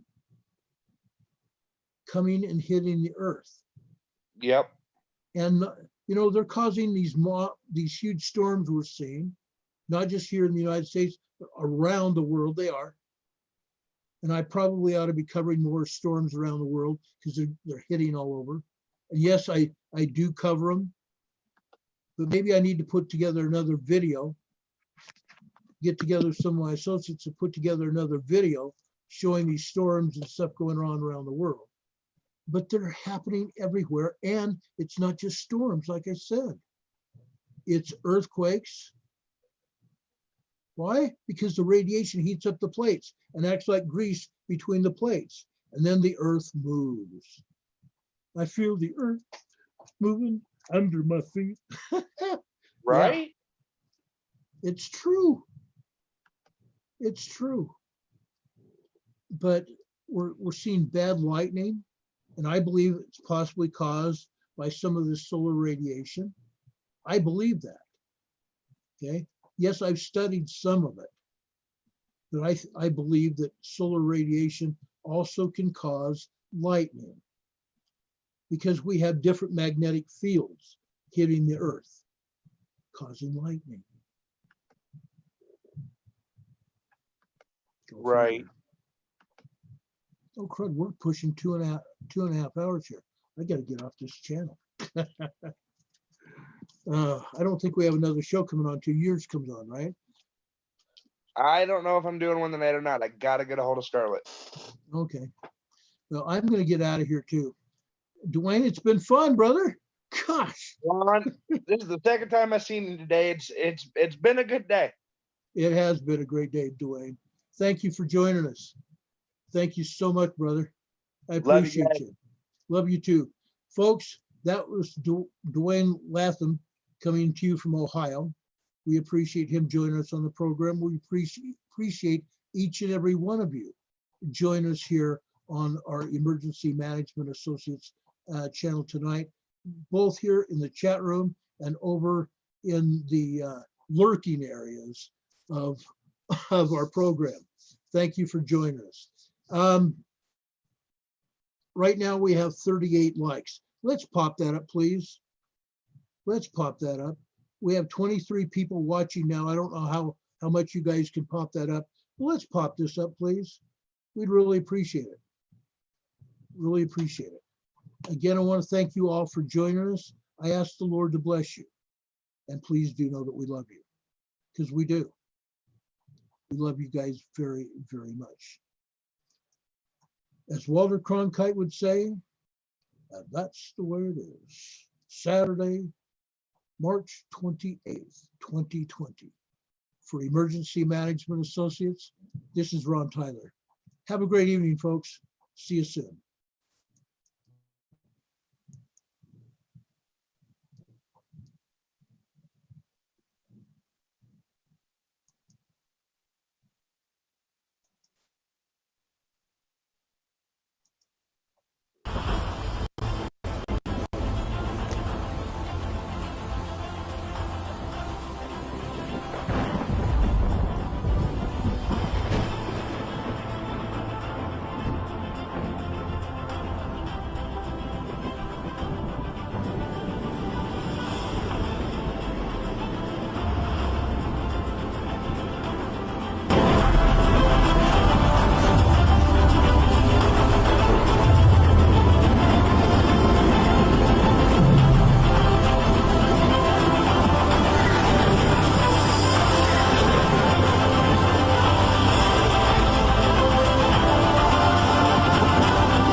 Thank you very much for joining us, folks. Have a great night. If anything else happens, we will be bringing it to you live as soon as the information comes to us. Take care. We'll see you tomorrow. We're going to have Come Follow Me tomorrow morning, 10 o'clock Mountain Daylight Time. Good night, everybody.